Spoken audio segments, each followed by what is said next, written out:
오늘의 헤드라인 뉴스입니다. 중국 CATL이 전 세계 리튬 생산량 3%를 차지하는 장시성 광산의 채굴 허가 갱신에 실패해 최소 3개월간 생산을 중단합니다. 이번 조치는 중국 정부의 핵심 광물 규제 강화 흐름 속에서 이루어졌으며 리튬 공급 조절 효과가 기대됩니다. 리튬 가격은 최근 한 달 새 9% 반등하며 변동성이 커지고 있습니다. 삼성전자와 SK하이닉스, 마이크론 등 주요 업체의 공급 축소로 구형 D램 DDR4 가격이 3분기에 최대 90% 급등할 것으로 보입니다. PC 서버 수요와 데이터 센터 채택 확대로 DDR4 가격이 신형 DDR5를 역전하는 현상도 나타났습니다.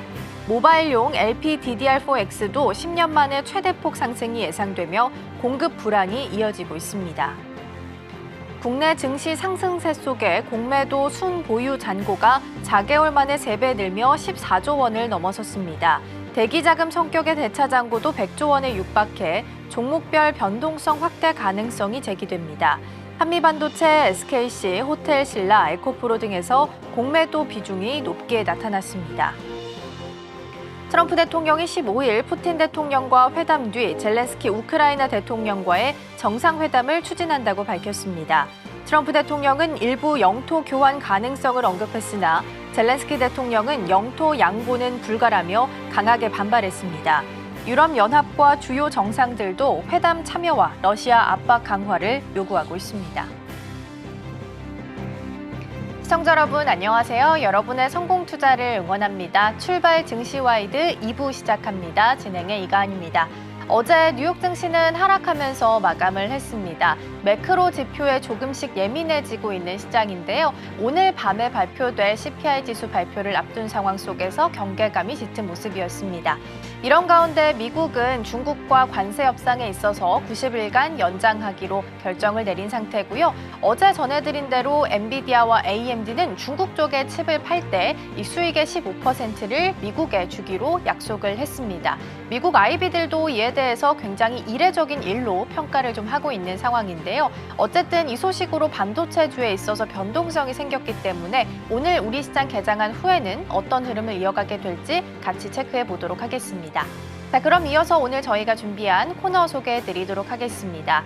오늘 첫 번째 코너로는 빅애플 스탁 준비되어 있습니다. 어제 SK하이닉스 부사장의 코멘트가 좀 화제가 됐습니다. HBM 시장 속에서 SK하이닉스가 2030년까지 연평균 30% 성장을 전망을 했는데요. 자세한 내용 잠시 후에 점검해 보겠고요.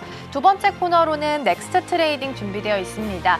어제 우리 시장에서 2차 전지주들이 강세를 보였습니다. 앞서 말씀드린 것처럼 중국의 CATL이 광산을 있어서 생산 중단을 3개월간 유지한다라는 소식 속에서 반사수의 기대감이 커진 건데요. 다만 수요단이 아니라 공급단을 조절하는 내용이라서 이 연속성에 대해서는 아직까지는 의문이기는 합니다. 애프터마켓에서의 움직임 잠시 후에 함께 확인해 보도록 하겠습니다. 자, 그럼 출발 증시와이드 2부 본격적으로 시작해 보도록 하겠습니다.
네, 매크로에 대한 민감도가 높아진 시장이고요. 특히 이번 주는 물가 지표들 확인하면서 가야 하는 한 주입니다. 더불어서 반도체 관세에 대한 구체적인 내용도 나올 것으로 예상되고 있고요. 추가적으로 우리 시장에서는 세법 개정안에 대한 내용도 주 후반에는 꼭 확인하면서 가셔야겠습니다. 뉴스에 대한 민감도를 높여야 하는 시장 속에서 전략들 함께 고민해 보겠습니다. 오늘 도움 말씀에는 서울경제TV 윤경철 본부장 자리해 주셨습니다. 본부장님 어서 오세요. 네, 안녕하십니까. 네, 오늘도 5가지 경제 키워드 준비되어 있고요. 첫 번째 키워드부터 먼저 화면을 통해서 함께 만나보시죠. 네, 오늘의 첫 번째 키워드입니다. AI 메모리 연 30% 성장입니다. SK하이닉스 이제 어제 부사장 코멘트가 화제가 됐습니다. HBM 시장 속에서 2030년까지 연평균 30%씩 성장할 수 있을 것이다라는 이야기를 내놓았는데요. 어떻게 된 내용인지 함께 살펴볼까요? 일단 처음에 이제 기사가 나온 거는 이제 이름이 나오지는 않으셨는데 이제 최준용 부사장인 걸로 나왔습니다. HBM 사업기획 이제 최준용 부사장이 이야기했는데 일단 우려가 많은 데 대한 불식을 시키기 위해서 나온 게 아닌가라는 생각이 듭니다. 일부 업계가 이제 공급 과잉에 따른 우려가 계속 나오다 보니까 이거에 대해서 이제 직접 이견을 밝힌 것으로 보입니다. 성장률 둔화에 대한 전망을 부정했습니다. 이에 대해서 이제 빅테크에 대해서 AI 인프라 투자와 HBM 수요가 직접적으로 연동이 되어서 지속 성장 가능성을 강조한 게 아닌가라는 생각이 들고요. 이렇게 돼서 이제 AI 메모리가 이제 연 30% 성장 전망이 있다라고 이야기를 했습니다. 경쟁사 시장은 이런 것 같습니다. 이제 삼성전자가 HBM3 공급 증가로 인해서 가격 변동과 범용 D램에 대해서 수익 격차가 축소된 거에 대해서 이제 언급을 했는데 이거에 대해서 이제 그런 거에 대해서 일축을 한 게 아닌가라는 생각이 들고요.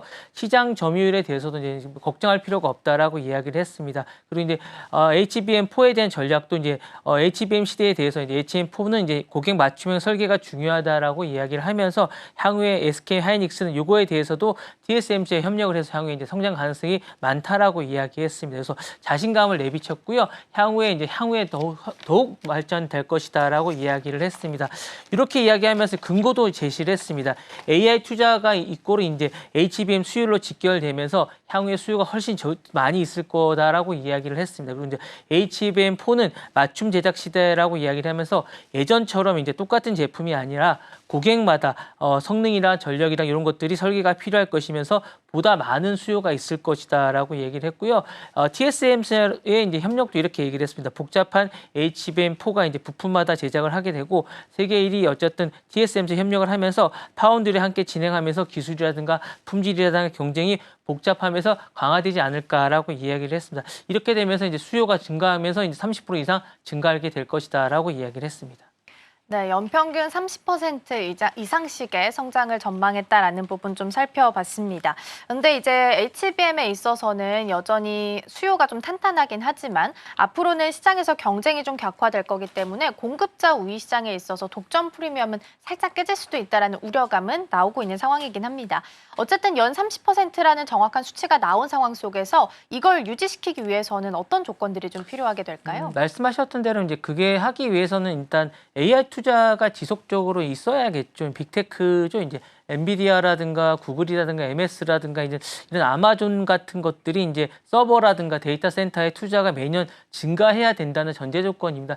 현재 이런 상황을 보면 그거는 걱정할 필요는 없을 것 같아요. 어쨌든 계속 있어야 될 것 같고 그다음에 챗GPT랑 이미지랑 이런 것들이 고성능 수요가 유지 확대되어야 될 것 같은 생각이 있는데 어쨌든 이런 것들은 지금 향후 10년간 걱정할 필요는 없을 것 같습니다. 너무나 뜨겁게 되고 있기 때문에 투자 지속성이 일단 있어야 될 것 같고 그다음에 이제 HBM 채택이 확산돼야 될 것 같습니다. 이게 다른 것들로 재택이 된다거나 자체적 칩이 계속 되면 이런 것들은 좀 어렵지 않을까라는 생각이 듭니다. GPU라든가 NPU라든가 AI 가속기뿐만 아니라 자동차라든가 그다음에 모바일이라든가 AR 등의 HBM 적용이 영역이 확대되면 더욱더 좋을 것 같습니다. 그래서 예를 들어 테슬라라든가 자율주행 칩이라든가 이런 스마트폰이라든가 HBM을 쓰기 시작하면 더욱더 확대되겠죠. 30%가 아니라 더 많이 확대될 수 있을 것 같은 생각이 들 것 같고요.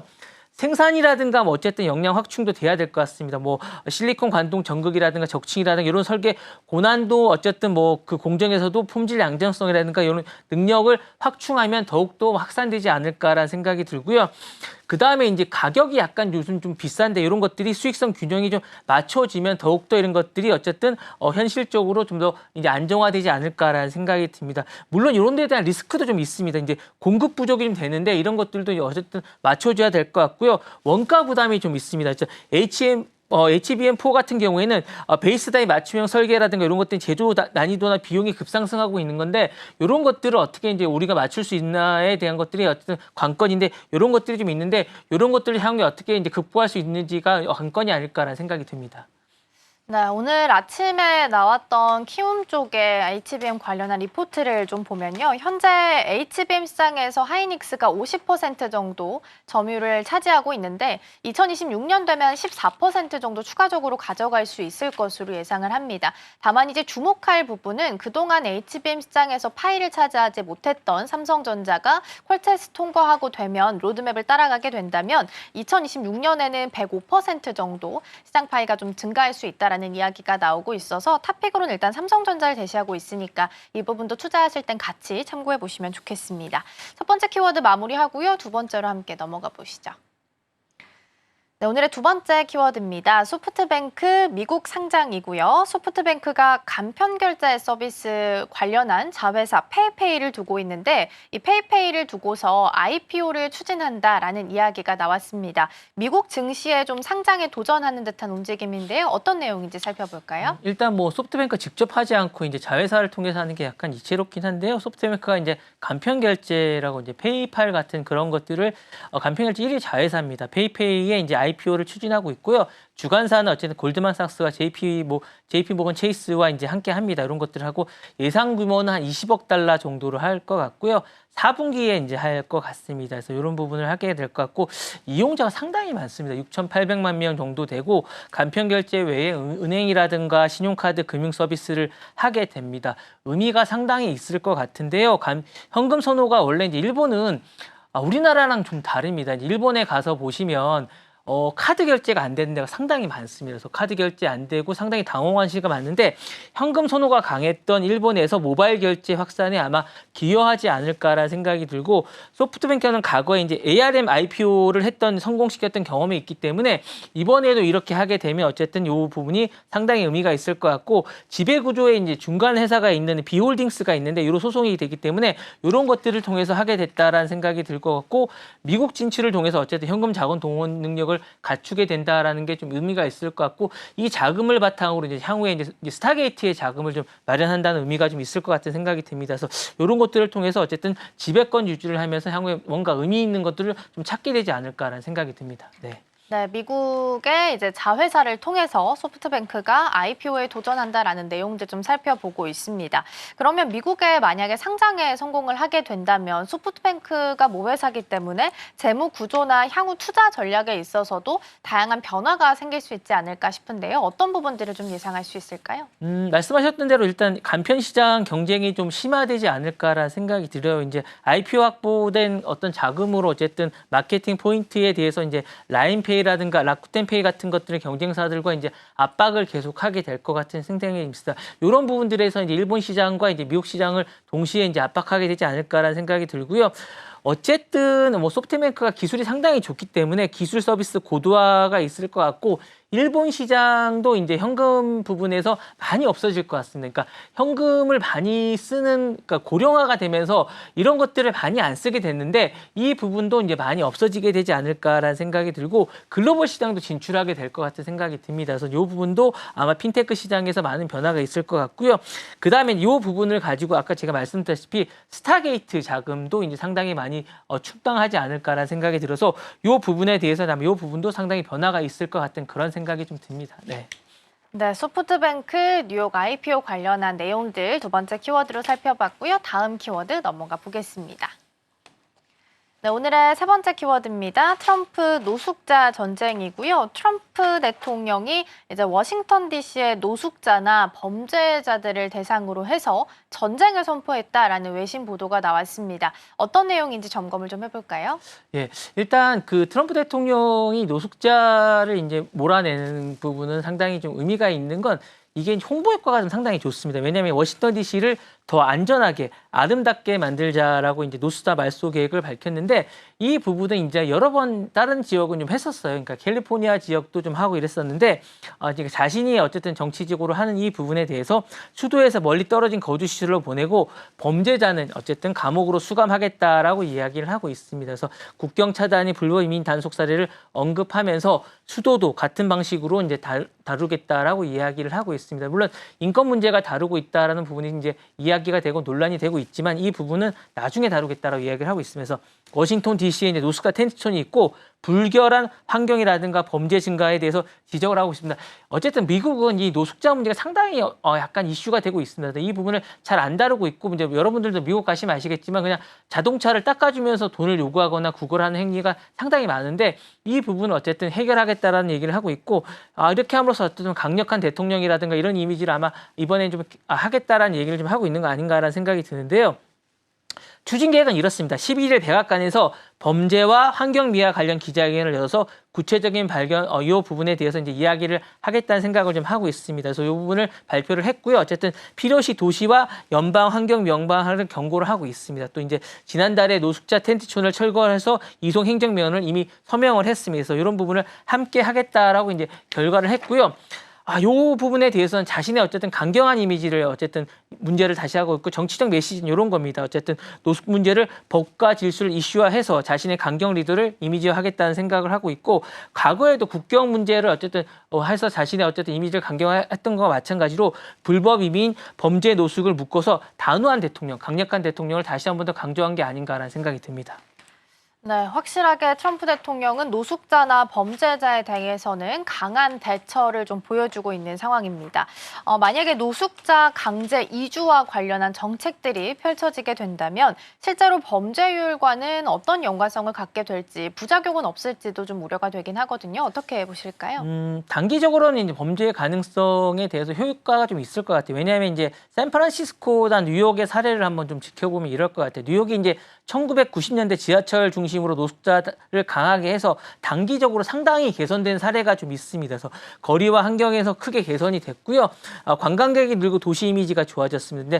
근데 이제 장기적으로 보면 이게 효과가 있을지는 잘 모르겠어요. 이제 몇 년 뒤에 주거나 치료가 부족해서 노숙자가 다시 이제 증가했고 이 부분도 마찬가지, 샌프란시스코도 마찬가지입니다. 그래서 이 부분이 풍선 효과라서 한쪽을 누르면 다른 쪽이 증가하는 이런 효과가 있거든요. 그래서 이 부분은 어쨌든 장기적으로 뭔가 대책을 세우고 했었어야 되는데 이번에도 마찬가지입니다. 그러니까 워싱턴을 이렇게 안에서 누르면 다른 쪽이 또 이 효과가 있기 때문에 뭔가 대책을 세우고 했었어야 되는데 이 부분이 약간 미숙하지 않았나라는 생각이 들어서 부작용이 또 생기지 않을까라는 생각이 들어서 뭔가 대책을 세우고 이거 단속을 해야 되기 때문에 지금도 이런 효과가 마찬가지 아닐까라는 생각이 들어서 트럼프 대통령은 이제 이미지 효과나 이런 홍보 효과는 있겠지만 뭔가 장기적인 대책이 없기 때문에 풍선 효과가 나타나지 않을까라는 생각이 들어서 약간 좀 걱정스럽다라는 생각이 좀 있습니다. 네. 네, 그렇죠. 한쪽을 굉장히 강하게 옥죄면 다른 쪽에서 반등이 좀 나올 수밖에 없는 상황이긴 하죠. 반발심이 좀 생길 수 있다라는 부작용에 대해서 언급을 좀 해주신 것 같고요. 세 번째 키워드 마무리하고 네 번째 넘어가 보도록 하겠습니다.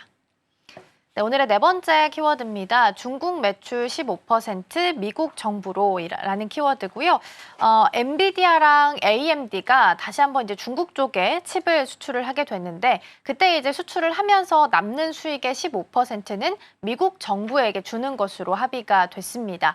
일단 트럼프 대통령 오늘 인터뷰를 보면요. 20%였다가 15%로 합의가 좀 조정된 것으로 보이는데요. 어떤 내용인지부터 출발을 좀 해보도록 하겠습니다. 일단 합의 내용은 이렇습니다. 이제 엔비디아와 AMD의 중국 반도체 수출이 이제 좀 막혔었어요. 이제 이 부분이 막혔다고 하다가 처음에 이제 허락을 해줬는데 막혔다가 허락을 다시 해줬습니다. 엔비디아와 AMD가 중국 반도체 수출을 허가받는 조건으로 중국 내 매출의 15%를 미국 정부에 납부하는 조건입니다. 약간 특이하다라는 생각이 좀 들고 H20 칩의 15%를 납부하는 조건이고 AMD는 MI308 칩 조건의 15%를 납부하는 조건입니다. 그래서 이게 이제 4월에 H20의 대중 수출 금지가 됐고 7월에 입장 변경이 되면서 수출을 재개했습니다. 이 부분에 대해서 이제 왜 그랬는지는 잘 모르겠다라는 생각이 좀 있는데 전례가 없는 사례라고 합니다. 그래서 이 부분에 대해서 이제 관세나 이런 부분이고 우려는 좀 있습니다. 이제 이 부분에 대해서 이제 어떻게 될지는 모르는데 어쨌든 상무부에서 이 부분이 이제 중국의 어쨌든 전력 강화를 한다는 데 대해서 반대를 어쨌든 트럼프 대통령이 허락해주는 조건에서 뭔가 정부의 어쨌든 이익이 되는 조건에 뭔가를 베네핏을 주자는 조건으로 허락해 주면서 이제 이 부분을 받아들였다고 하는데 어쨌든 문제가 좀 나중에 되지 않을까라는 생각이 듭니다. 전례가 없고 이거를 어떤 사기업에서 돈을 받고 이걸 허락해 줬기 때문에 나중에 문제가 될 것 같은 생각이 드는데 엔비디아가 어쨌든 AMD 이런 결정을 내린 이유는 이런 겁니다. 중국 시장이 너무나 크고 번스타인 추정은 이렇습니다. H20이 중국 매출만 연 32조라고 합니다. 그렇다 보니까 15%를 내주더라도 이제 이익이 될 거라는 얘기고 수출 허가의 필요성은 어쨌든 판매를 위해서 어쨌든 내줬다라고 합니다. 논란이 되는 이유는 이겁니다.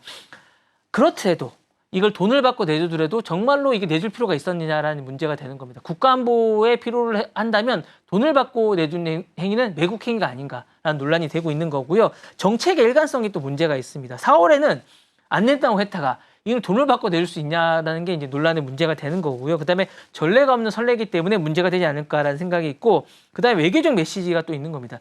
중국에는 미국이 안보를 돈으로 바꿨다는 인식을 좀 줄 수 있지 않을까라는 생각이 들어서 이 부분은 향후에 계속 논란이 되지 않을까라는 생각이 듭니다. 그래서 이 향후에 이제 이 부분이 어쨌든 시장을 열기 위한 입장료라는 생각이 들어서 미국은 안보도 돈을 바꿀 수 있는 나라라는 인식이 전 세계에 되기 때문에 아마 문제가 되지 않을까라는 생각이 듭니다. 네. 네, 그렇죠. 이제 중국 쪽에 칩을 파는 것 자체가 기존에 가지고 있는 제품들보다도 워낙 좀 저가 라인이고 거기에서 나오는 수익을 또 15%를 내야 하는 상황이다 보니까 마진 쪽에 있어서는 당연히 훼손이 좀 있을 수밖에는 없는 상황인 것 같기는 합니다. 그래서 이제 미국 IB들도 이에 대해서 다양한 의견들이 이제 어제 밤사이에 좀 나왔는데 이례적으로 표현하는 기사들이 훨씬 더 많기는 좀 했습니다. 그러면 장기적으로 봤을 때는 반도체 시장이나 미중 경쟁에 있어서는 어떤 영향을 좀 주게 될까요? 거래 조건의 변화가 좀 있을 것 같아요. 매출 일부를 정부에 납부한 선례가 되면 기업 정부 간의 계약 조건 이런 게 표준화가 될 가능성이 있지 않을까라는 생각이 듭니다. 과거에도 비슷한 사례는 있긴 있었습니다. 퀄컴 화웨이 사건에서 2019년에 미국 화웨이 반도체 수출을 막았지만 일부를 제한해 주건 조건에서 이 부분을 어쨌든 돈을 받고 좀 해줬던 사례는 있었습니다. 그리고 이제 제한적으로 당장 이익이 됐지만 여기 나중에 문제가 좀 됐던 적이 좀 있고요. 히토로 수출 사례도 좀 있었습니다. 그러니까 이런 부분들이 문제가 됐지만 이렇게 돈을 받고 공개적으로 했던 적은 없어요. 그래서 이게 이렇게 되면 앞으로는 문제가 되면 돈을 주고 하면 되겠구나. 돈을 주면 해주세요라고 할 수 있지 않을까라는 생각이 들어서 이렇게 되지 않을까라는 생각이 들고 공급망 재편도 가속화되지 않을까라는 생각이 듭니다. 일부 기업은 조건부 허가 대신에 이 부분을 다변화를 목적화를 하지 않을까라는 생각이 들고 향후에 이 부분도 있을 것 같은 생각이 들고요. 미중 기술 경쟁도 이제 미치는 영향이 좀 있을 것 같은 생각이 듭니다. 그래서 미국이 통제를 강화하지 않을까라는 생각도 듭니다. 그래서 미국이 기술 규제를 넘어서 이런 걸 직접적인 수익 구조로도 하지 않을까라는 생각이 들어서 이 부분은 향후에 어쨌든 많은 어쨌든 변화에 대한 어쨌든 미국과 중국의 기술의 변화에 상당한 변화를 미치지 않을까라는 생각이 들어서 좀 우려를 낳지 않을까라는 생각이 듭니다. 네, 그러게 어쨌든 매출과 관련해서 이득이 나는 부분을 좀 쉐어해야 되는 상황이다 보니까 기업들 입장에서도 훼손이 있을 수밖에 없고 투자자 입장에서도 실망할 수밖에 없는 부분이지 않을까 싶습니다. 15% 관련한 키워드까지 살펴봤고요. 마지막 키워드 만나보겠습니다. 네, 오늘의 마지막 키워드입니다. 마지막 키워드는 100년 만에 AI 억만장자 폭발이고요. AI 스타트업에서 다수의 억만장자가 새롭게 배출되고 있다는 기사가 보도되고 있습니다. 그만큼 AI에 대한 수요가 좀 탄탄하다라는 부분을 확인할 수 있을 텐데요. 어떤 내용인지부터 먼저 살펴보도록 하겠습니다. 유니콘이라고 그러죠. 이제 억만장자가 이제 돼서 이제 스타트업으로 출발해서 이제 엑시스를 하는 이 유니콘이라는 기업들이 엄청나게 많이 늘고 있습니다. 전 세계 실리콘밸리에 주로 있는데 기업 가치가 10억 달러에 대한 기업이 498개나 된다고 합니다. 진짜 총 가치가 이제 2조 7천억 달러인데요. 신생 기업이 이제 100개 중에 이렇게 많이 나오고 있다라고 하는데 이게 어쨌든 AI 열풍 때문이라고 합니다. 2024년 2월 설립된 AI 유니콘만 100개라고 하고요. 기업 가치가 1억 달러 이상이 되는 AI 기업도 1,300개라고 합니다.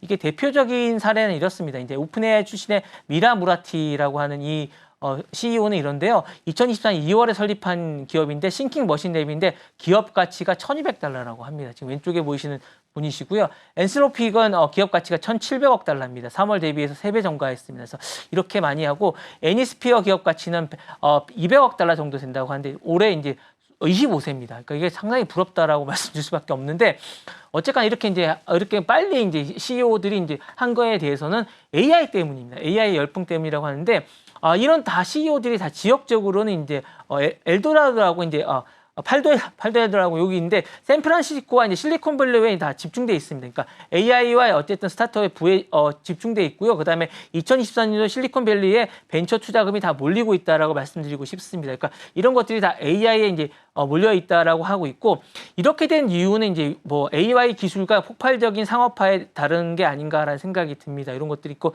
챗봇이라든가 이런 게 다 있다라고 말씀드리고 싶고 벤처 투자와 자금 유입이 이제 폭증하기 때문이 아닌가라는 생각이 듭니다. 그래서 이런 것들이 다 영향이 있다라고 말씀드리고 싶습니다. 그래서 이런 것들이 상장사와 주가 폭등이 되면서 타급 효과가 커지면서 아마 돈을 많이 번 게 아닌가라는 생각이 듭니다.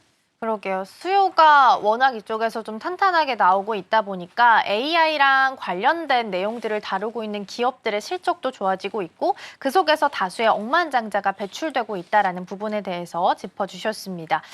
그러나 이제 산업적으로 봤을 때는 오롯이 산업이 AI에 집중되다 보니까 부의 집중도 그쪽으로 좀 쏠리고 있는 상황인 것 같거든요. 사회나 경제적으로 봤을 때는 불평등도 야기할 수 있을 것 같은데 어떤 내용들을 좀 예상해 볼 수 있을까요? 뭐 좋은 점은 많이 있죠. 뭐 어쨌든 혁신이 가속되고 경제가 성장이 되면서 글로벌 경쟁이 강화된다는 점에서 상당히 좋지만 부의 불평등이 심화되고 이제 그 지역의 이제 생활비라든가 이런 게 집중 리스크가 많이 되면서 지역 불평등이 되면서 안 좋은 점도 많이 있습니다. 그래서 이런 부분들은 이제 문제가 많이 되고 있다라고 말씀드리고 싶고요.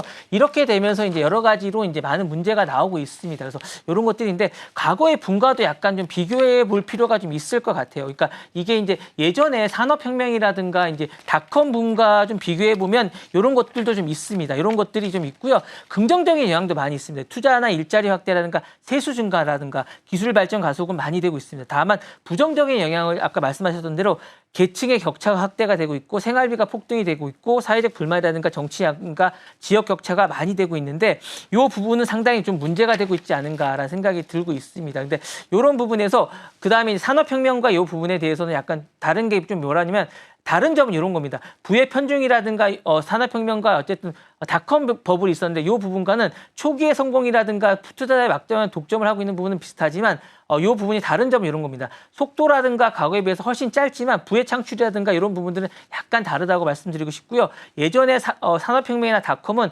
특정 산업의 중심이 됐지만 AI는 거의 모든 산업의 파급 효과가 좀 있습니다. 그리고 자동화의 충격이라든가 이런 부분들은 거의 대체가 가능합니다. 왜냐하면 일자리의 불안이나 이런 것들은 지금은 AI든 거의 광범위하게 이루어지는 점이 좀 다르다고 말씀드리고 싶습니다. 네. 네, AI 스타트업을 통해서 다양한 부호들이 좀 나타나고 있다라는 내용까지 함께 점검을 해봤습니다. 오늘도 5가지 키워드 잘 살펴봤고요. 키워드 통해서 전략들 함께 고민해 보시면 좋겠습니다. 오늘 도움 말씀은 여기까지 듣도록 하겠습니다. 본부장님 오늘 말씀 고맙습니다. 네, 감사합니다.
어제 정규장 마감 이후 시장은 어떤 흐름을 보였을까요? 애프터마켓에서 유독 눈에 띄었던 종목들, 오늘 장에 어떤 힌트 줄 수 있을지 함께 살펴보시죠.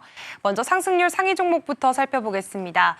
엔캠이 24% 급등하면서 1위를 차지했고요. 재룡산업 16%대 오름세 보였습니다. 네이처셀과 코스모 신소재도 나란히 15% 이상의 상승세 나타냈습니다. TCC 스틸까지 11% 오름세 나타냈습니다. 다음으로는 하락률 상위도 살펴보겠습니다.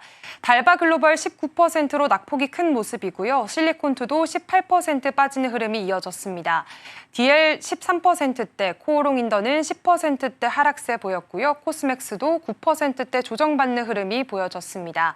애프터마켓에서 투자자들의 시선이 향했던 종목들, 그 이슈 자세히 살펴보겠습니다. 넥스트 트레이딩 지금 시작합니다.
네, 계속해서 넥스트 트레이딩으로 이어가 보도록 하겠습니다. 오늘의 첫 번째 종목 LNF부터 살펴보도록 하겠습니다. 사실 정규장에서부터 2차 전지주들의 흐름이 좀 괜찮았습니다. 코스피 대비해서 코스닥이 좀 덜 갔던 상황이다 보니까 키 맞추기 차원에서도 못난이주들의 반란이 계속 일어나고 있습니다.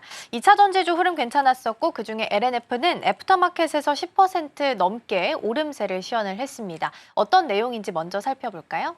네, LNF는 리튬 공급에 차질이 생겼다라는 이런 소식이 전해지면서 강한 매수세가 몰리는 흐름이었습니다.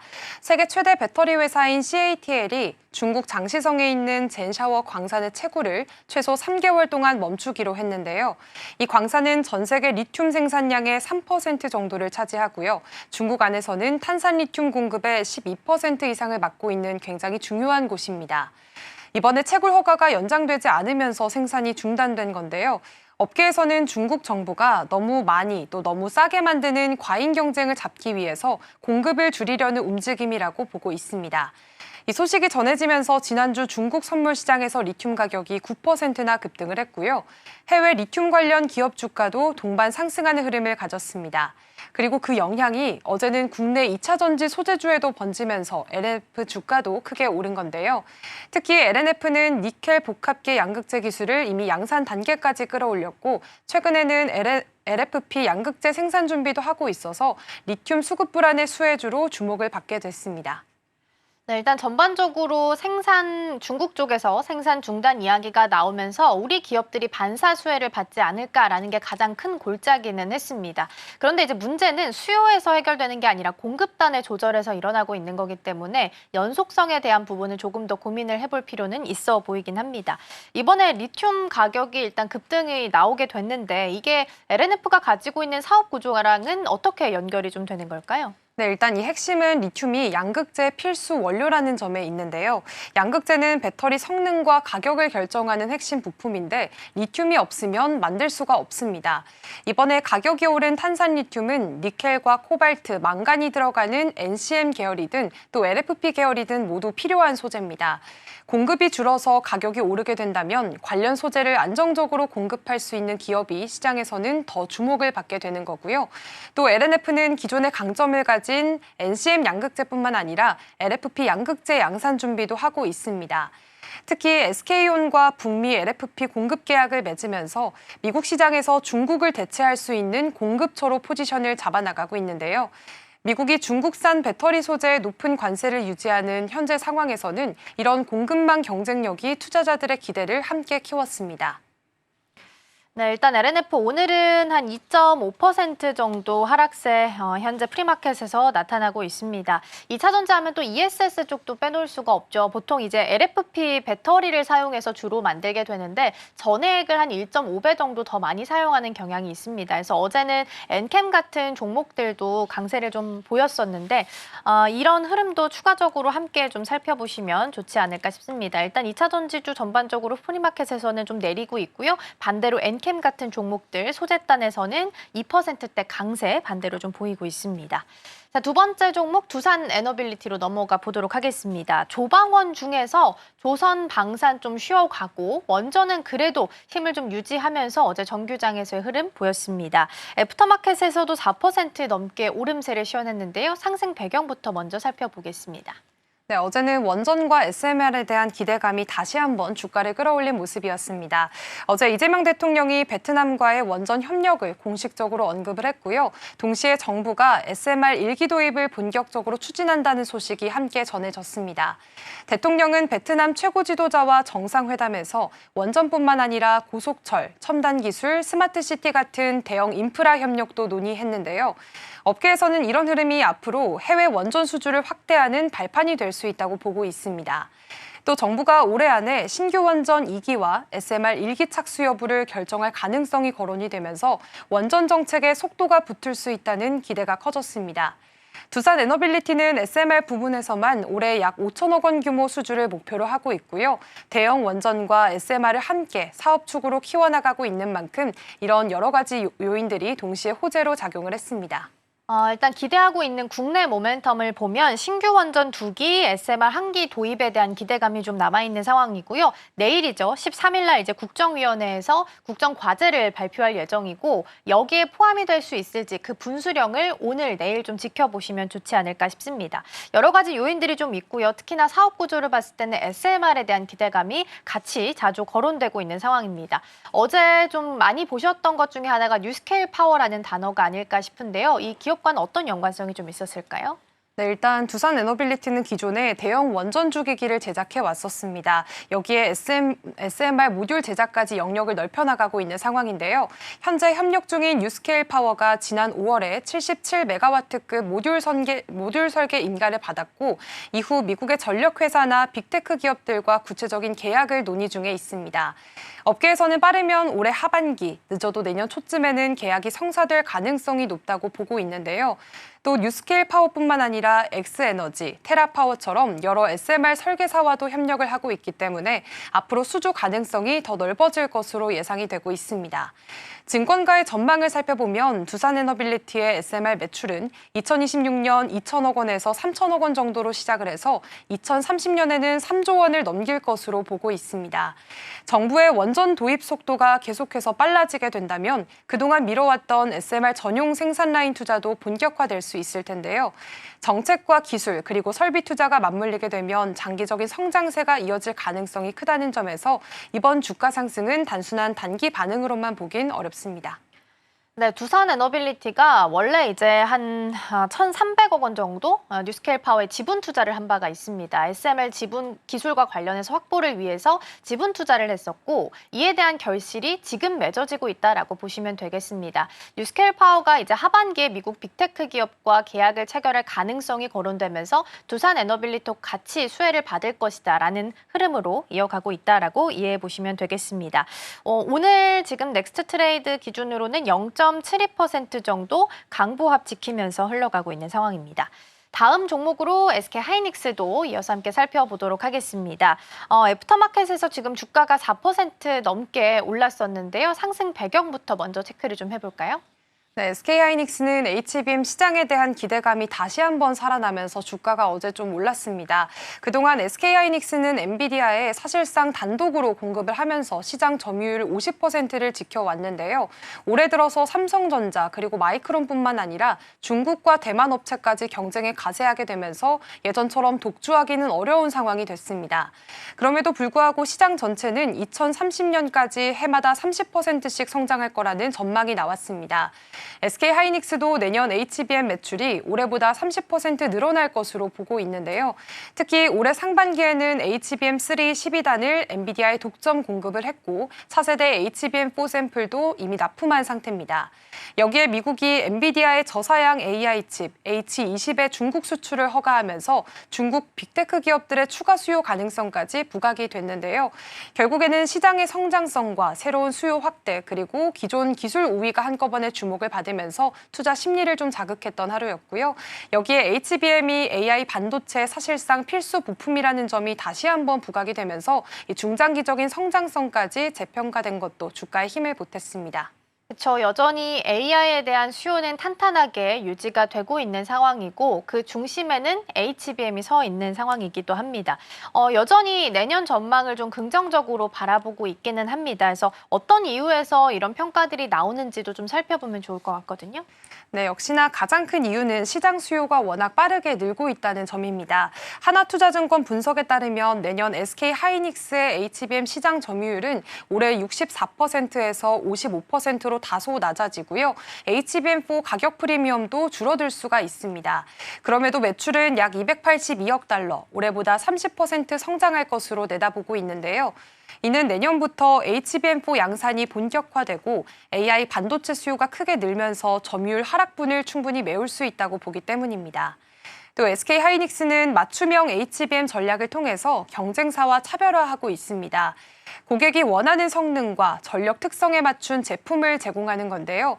차세대 HBM4에는 이런 맞춤형 로직 다이가 적용이 되면서 쉽게 대체하기 어려운 구조를 갖출 예정입니다. 또 3분기 실적 전망도 긍정적입니다. 영업이익 10조 5천억 원, 매출 23조 8천억 원으로 전분기보다 모두 늘어날 것으로 예상이 되고 있고요. 글로벌 AI 인프라 투자 확대도 중장기 성장에 힘을 보탤 전망입니다. 즉 단기적으로는 경쟁 심화에 따른 변동성은 있을 수 있겠지만 기술 경쟁력과 시장 성장성이라는 두 가지 축이 여전히 SK하이닉스의 주가를 뒷받침하고 있는 상황입니다. 네, 그리고 엔비디아도 계속해서 주가 흐름이 좀 나쁘지 않은 상황이라는 부분도 아마 SK하이닉스한테는 호재로 작용할 수 있지 않을까 싶습니다. 오늘은 0.37% 프리마켓에서 강보합 정도 지켜내고 있는 움직임 나타나고 있습니다. 자, 그럼 이번에는 차례로 하락한 종목들 하나씩 좀 만나볼 거고요. 첫 번째로는 실리콘2부터 보도록 하겠습니다.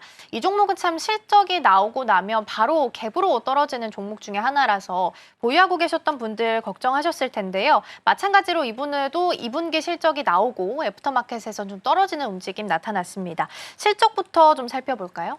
네, 일단 실리콘2 2분기 성적표부터 한번 살펴보면 매출은 약 2,653억 원, 그리고 영업이익은 522억 원을 냈습니다.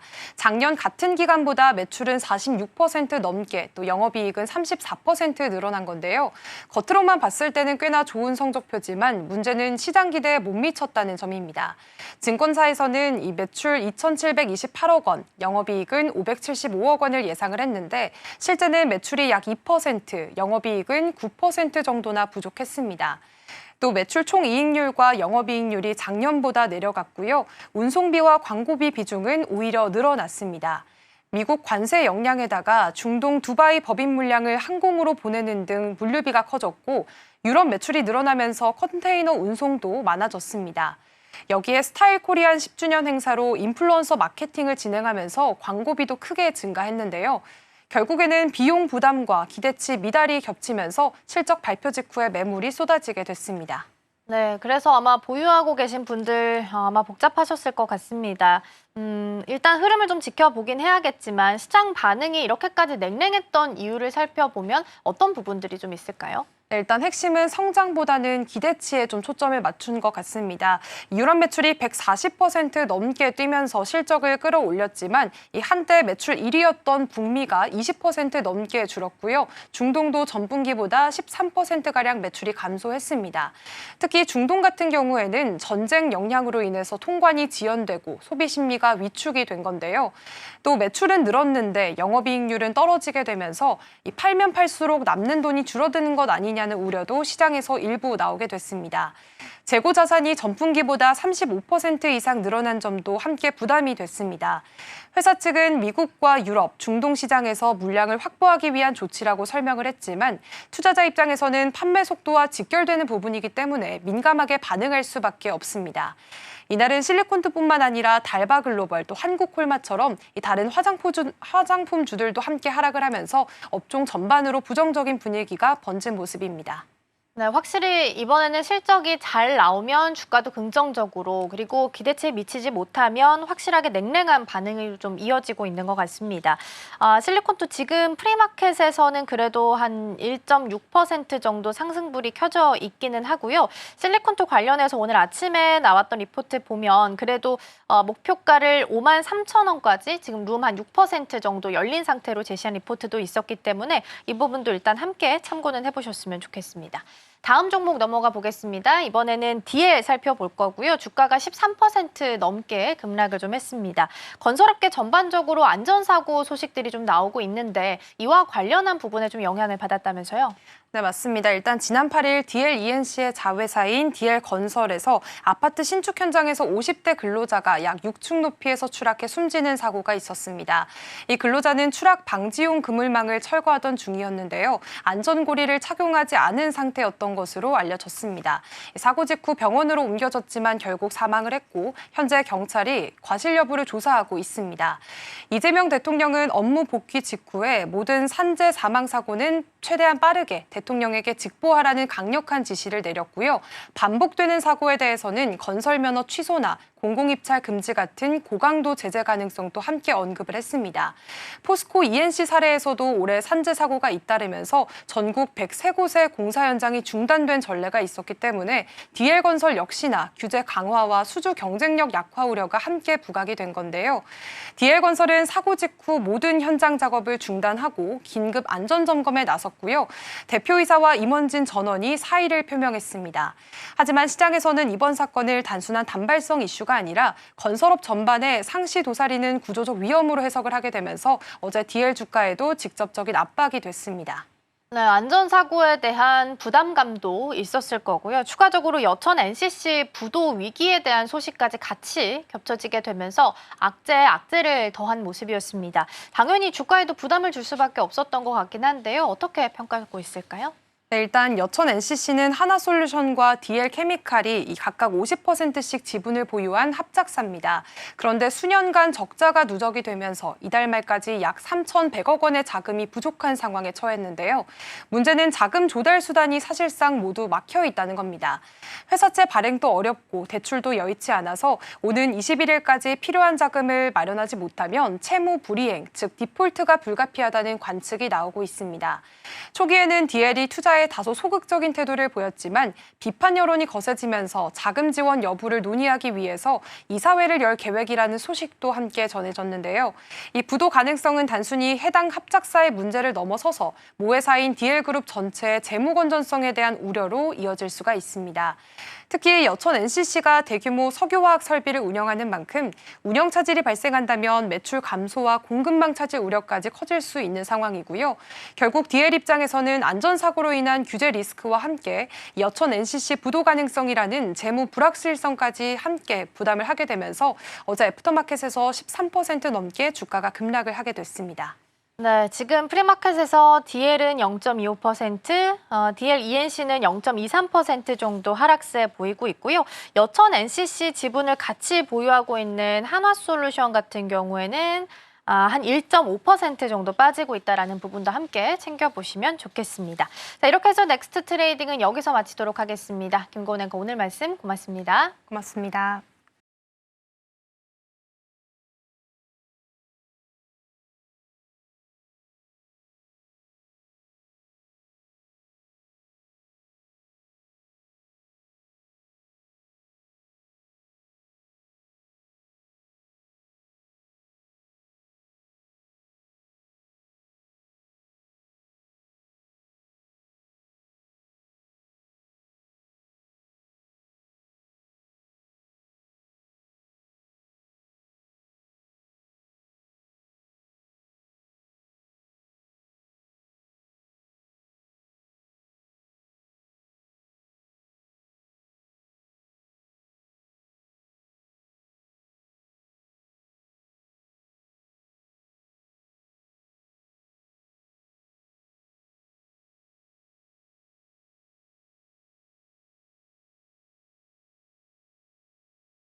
어제는 좀 지수가 좀 지속적으로 좀 혼조세를 나타내고 있는 그런 모습입니다. 코스피랑 코스닥이 아직까지도 좀 관망세가 좀 짙은 그런 모습을 보여주고 있고 시장에서는 호재보다는 좀 악재에 민감하게 반영하고 있는 그런 모습이고요. 최근에 관세에 대한 반사이익 기대감 관련주들은 좀 강세를 보이고 있고 반면에 실적이 부진하거나 관세 여파로 하락하는 부분이 발생하고 있는 시장 트렌드다라고 보시면 될 것 같고요. 지금 현재까지는 세제 개편안이 이번 8월 말일 날 논의를 하고 나서 그리고 나서 9월 초쯤에 확정을 짓는다고 하죠. 그 불안감도 지금 불안감에 매물이 지금 출회되고 있는 그런 모습이고요. 실제로 2021년도에 세제 개편안이 강화되고 나서 50억으로 강화되고 나서 개인 매도세가 한 3조 원 이상이 연말에 발생이 됐었죠. 그리고 나서 다시 이제 강화되고 나서는 한 5천억까지로 순매도세가 많이 줄었단 말입니다. 그렇기 때문에 9월 초에 발생하는 세제 개편안이 어떻게 확정을 되는지를 첫 번째로 좀 봐야 될 것 같고요. 그리고 이번 주에 PPI나 CPI가 바로 눈앞에 두고 있는 그런 상황이죠. 각 골드만삭스라든지 JP모건이라든지 글로벌 이제 기관들은 0.1% 정도 CPI가 좀 더 관세로 인해서 좀 상승하지 않을까라고 전망을 내비치고 있고 근원 CPI 역시 2.9%에서 연말까지 3.5%까지 관세는 이제 시작이다라고 발언을 한 경향이 있습니다. 그 여파 때문에 실제로 지금 시장에서 호재로 작용하고 있는 거는 9월 달에 이제 금리 인하가 호재로 작용하고 있는 그런 상황이죠. 최근에 보우먼 부의장 역시 이번 연도 안에 3번 정도 금리를 낮춰야 된다라고 발언을 했기 때문에 이런 기대감이 있는 그런 상황 속에서 경제 지표가 어떻게 나오는지 여파에 따라서 증시가 좀 변동성을 보일 수 있을 것이다라고 생각하고 있기 때문에 조금만 물가가 높게 나와도 관세 여파가 아니냐라는 그런 우려감이 작용할 수 있기 때문에 그 점 참고하면서 보시는 게 좋을 것 같고요. 그리고 호재는 최근에 수출액이 발표가 됐죠. 반도체라든지 자동차 이 두 섹터가 우리나라 수출을 대표적으로 이끌고 있었고 이번에도 좀 아니나 다를까 좀 좋게 나왔죠. 반도체나 자동차 그리고 추가적으로는 선박 쪽이 무려 81%나 증가세를 보였다는 소식입니다. 그렇기 때문에 섹터별로는 반도체나 자동차, 2차 전지 그리고 조선 이런 쪽을 관심 있게 보시는 게 좋겠다라고 생각이 들고 있고 글로벌 이슈로는 앞으로 반도체 관세랑 추가적으로 의약품 관세를 앞두고 있는 그런 시점에서 미국과의 중국이 지금 관세 유예 종료를 오늘까지 종료가 앞두고 있는 그런 상황이기 때문에 통상 잠적 합의는 지금 본 상황에서 트럼프의 서명은 아직 없는 그런 입장이기 때문에 불안감을 더 조성하고 있다. 그렇기 때문에 트럼프가 발언을 어떻게 할지, 결론을 어떻게 낼지를 추가적으로 보면서 시장 매매에 대응해 나가시면 좋을 것 같고 업종별로는 최근에 2차 전지가 리튬 생산업체가 중단됐다는 그런 소식으로 반사이익으로 리튬 가격이 폭등하면서 오름세를 보이고 있고 전일에도 알버말이 한 9%에서 10%까지 시세가 나온 만큼이요. 2차 전지 관련주의 단기적인 슈팅을 좀 기대해 볼 수가 있겠으나 차익 매물이 일부는 좀 출회될 수도 있겠다라고 생각하는 만큼 타점 잡고 대응해 나가시는 게 좋을 것 같습니다. 네, 좋습니다. 전반적인 흐름에 대해서 분석을 해주셨는데요. 일단 우리나라 입장에서는 세제 개편안 관련해서 개인들의 매도세가 좀 더 강하게 이루어지고 있습니다. 이 점도 포착해 보시면 좋겠고요. 또 앞서서 언급해 주셨다시피 수출 지표가 나왔습니다. 반도체 12%, 선박에서는 81% 급증하면서 선박 쪽으로의 모멘텀까지 생각해 보셔도 좋을 것 같다라는 이야기 들려오고 있으니까요. 함께 체크해 보시면 좋겠습니다. 무엇보다도 뉴욕 증시에서는 아무래도 오늘 밤에 있을 이 소비자 물가 지표가 어떻게 나오는지에 따라서 금리 인하에 대한 시그널을 확인해 볼 수가 있으니까요. 이 점까지 포착해 보시면서 시장 대응해 보시면 좋겠습니다. 그렇다면 2차 전지 이야기해 주셨는데요. 또 아무래도 어제 시장에서 가장 또 주인공을 이끌었던 종목 중에 하나가 2차 전지 섹터일 것 같습니다. 아무래도 CATL 관련해서 지금 광산 3개월 정도 중단하겠다라고 이야기 나왔고 간밤에도 앨범알 같은 경우에는 굉장히 또 급등하는 흐름까지도 가졌거든요. 그렇다면 이 안에서 사실 좀 급등을 하긴 했지만 조금 더 조심스러운 상황에서 어떤 전략들을 좀 세워보면 좋을까요?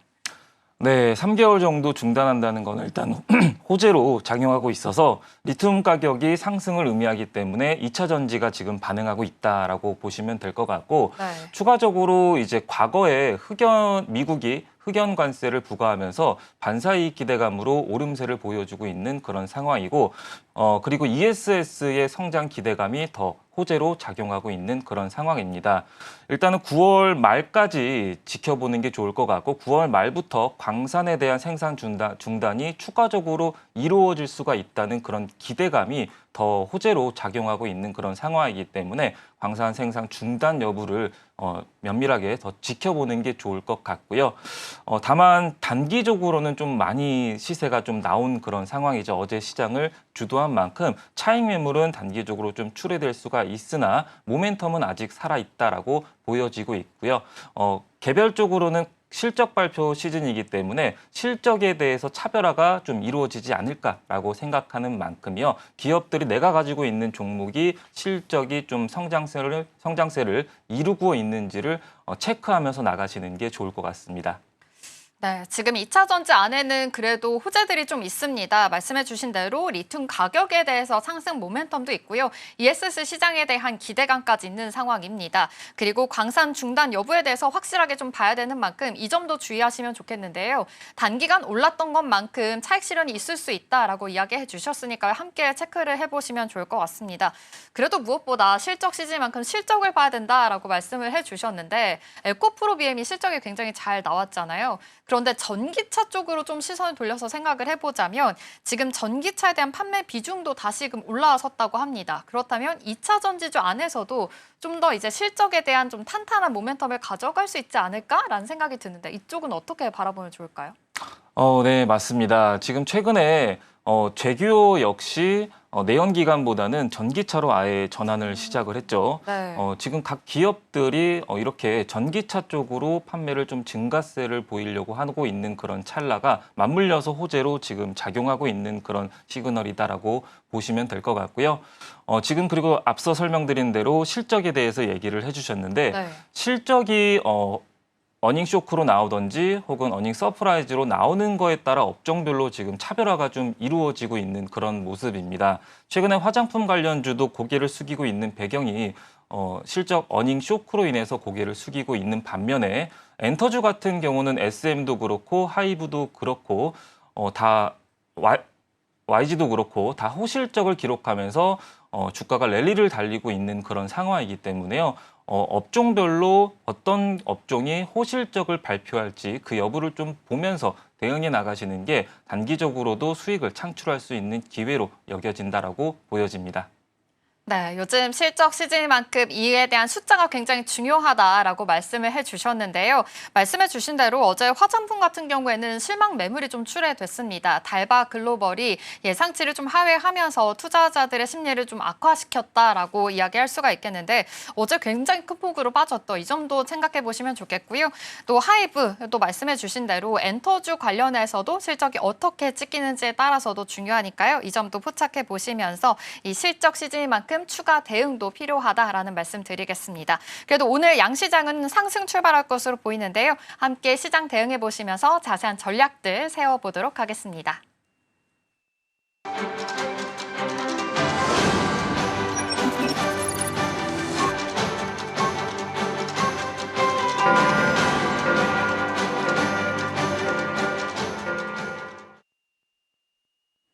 (8월 12일 화요일 우리 시장 본격적으로 출발해 보겠습니다. 일단 간밤 뉴욕 증시는 3대 지수가 모두 하락으로 마감을 했습니다. 일단 미국과 중국의 관세에 대해서 90일간의 연장을 하겠다라고 결정을 했죠. 관련해서는 단기적인 충격이 조금 완화될 수 있다라는 시그널은 있었지만 오늘 밤에 발표될 CPI 조금 더 집중한 모습이었습니다. 이 지표가 어떻게 나오는지에 따라서 금리 인하가 할 것인지 말 것인지에 대해서 확실한 시그널을 나올 수 있으니까요. 이전까지 포착해 보시면 좋겠습니다.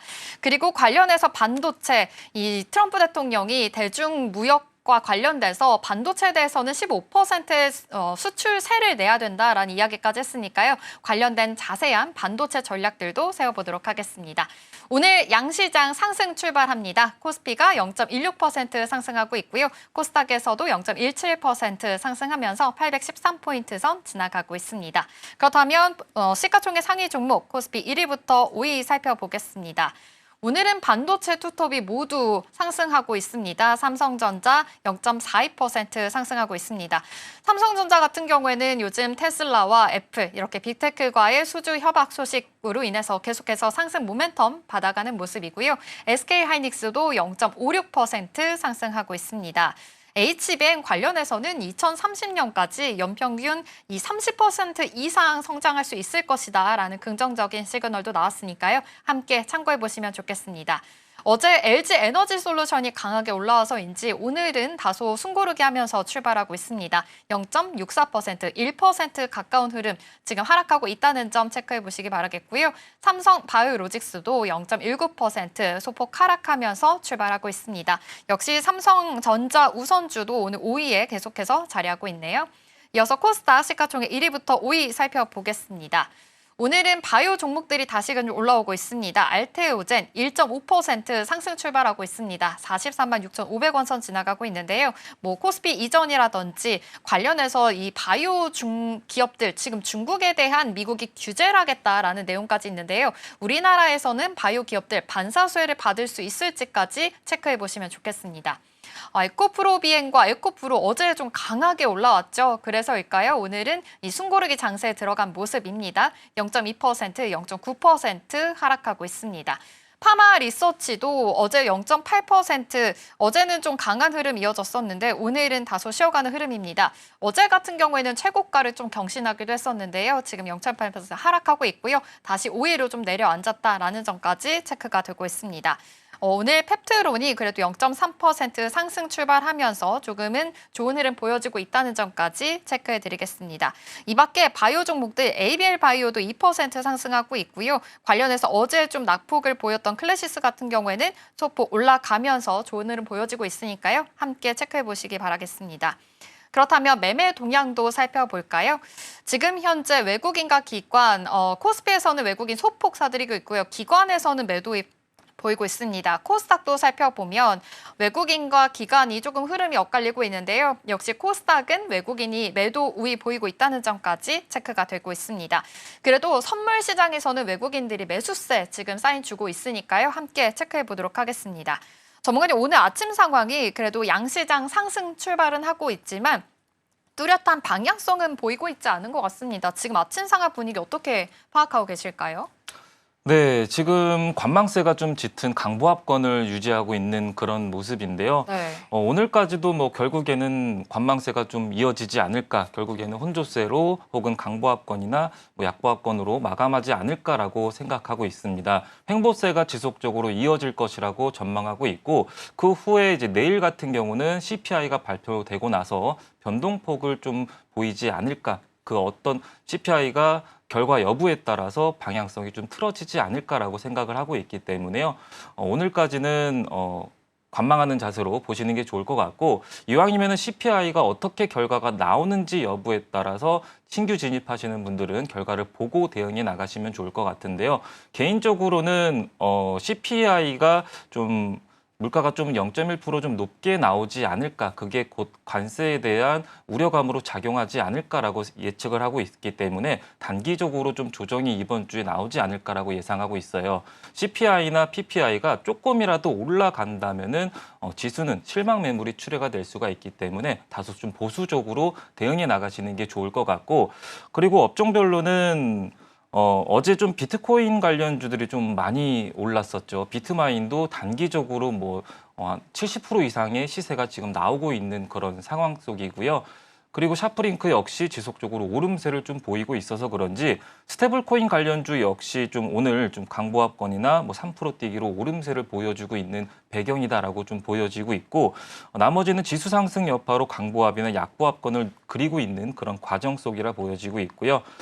그리고 눈에 띄는 거는 추가적으로는 조선 관련주가 좀 반등세가 이어지고 있는 그런 모습이고, 원전 관련주 같은 경우는 최근에 베트남 정상회의를 같이를 하면서 원전에 대한 논의가 양국이 개발 협의 논의를 했기 때문에 원전에 대한 그런 부각받으면서 오름세를 좀 보이고 있다라고 보여지고 있고요.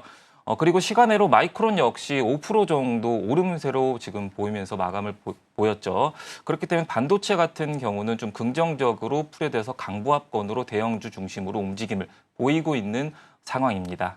네, 좋습니다. 전반적인 흐름 짚어주셨는데요. 방금 말씀해 주신 대로 마이크론 같은 경우에도 계속해서 좀 앞으로의 기대감이 있는 상황으로 보입니다. 시간의 거래에서도 상승으로 지나갔듯이 오늘 우리 시장 반도체 투톱도 좋은 흐름 보여주고 있습니다. 오늘은 특히나 SK하이닉스가 조금 더 강하게 올라오고 있는 모습인데요. 어제도 같은 흐름이었었죠. 관련해서 반도체 전략도 중요할 것으로 보입니다. 일단 엔비디아의 중국 수출이 다시금 좀 재개가 되면서 이제 매출의 15%를 내야 한다라는 수출세 이야기가 나오고 있습니다. 그러다 보면 사실상 우리나라에게도 좀 타격이 있지 않을까라는 우려가 있기는 한데, 이 반도체 투도 어제 이어서 오늘도 그래도 시세 받아가는 모습이거든요. 좀 어떤 전략들 세워보면 좋을까요? 네, 15% 납부가 사실 보고 이게 맞나 싶을 정도로 저는 네. 개인적으로 좀 생각을 했는데요. 이게 결국에는 15%를 올린다는 거는 SK 하이닉스나 삼성전자는 통상 이제 악재로 작용을 하죠. 그렇죠. 가격 부담으로 이어지기 때문에 네. 악재로 작용을 하지만은 어제 SK 하이닉스 같은 경우는 그래도 자신감 있는 발언을 했단 말이죠. HBM의 연말까지 평균 성장률이 연 30% 정도가 더 기대한다라고 발표를 했었고, 더불어서 마이크론 역시 AI 수요가 지속적으로 증가세를 보이고 있다라고 발언을 하면서 시간으로 오름세를 보인 점이 주가에 긍정적으로 지금 작용하고 있는 그런 배경이다라고 보여집니다. 오늘 SK 하이닉스가 플러스 1.5% 정도 시세가 강하게 나오고 있는 그런 모습이기 때문에 SK 하이닉스를 고객사로 두고 있거나 파트너십을 맺고 있는 기업들 위주로 한미반도체라든지 이수페타시스라든지 그런 종목들 위주로 보시는 게 좋을 것 같고, 추가적으로 디램이라든지 PCB 같은 경우도 동반 낙수 효과가 이어질 수가 있기 때문에요. 같이 유심히 보시는 게 좋을 것 같습니다. 그렇다면 지금 AI 모멘텀, HBM에 대한 모멘텀은 계속 살아있는 상황인데, 그래도 지금 삼성전자 같은 경우에는 좀 약간의 그래도 박스권을 좀 시원하고 있는 것 같거든요. 이에 관련해서는 그래도 장기적으로 계속 보유하는 전략이 필요할까요? 어떻게 보면 좋을까요? 네, 아직까지는 저는 지속적으로 홀딩 의견을 드리도록 하겠고요. 삼성전자 같은 경우도 테슬라에 이어서 애플 소식도 있죠. 애플 소식도 호재로 작용하고 있는데, 애플이 결국에는 이제 기존에는 소니랑 공급 계약을 맺고 있는 그런 상황 속에서 관세에 대한 여파로 등을 돌리면서 삼성전자에게 손을 내민 경우입니다.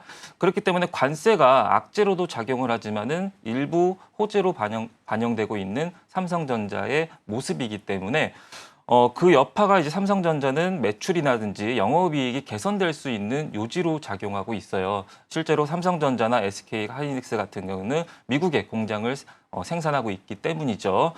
이 같은 경우가 결국에는 매출이 상승할 수 있는 요인으로 작용할 수가 있기 때문에 장기적으로 본다면은 지속적으로 홀딩 의견 드리도록 하겠고요. 추세적으로 본다도 아직까지도 추세가 우상향 국면에 있기 때문에 단기적으로는 외국인의 수급이 이탈했기 때문에 어제장 같은 경우는 음봉으로 마감을 했지만은 아직까지는 지속적으로 지켜볼 필요성이 있겠다라고 보여집니다.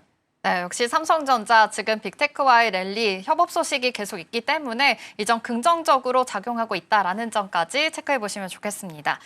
그렇다면 지금 거래대금 상위 종목에 있는 두산 에너빌리티 한번 살펴보려고 합니다.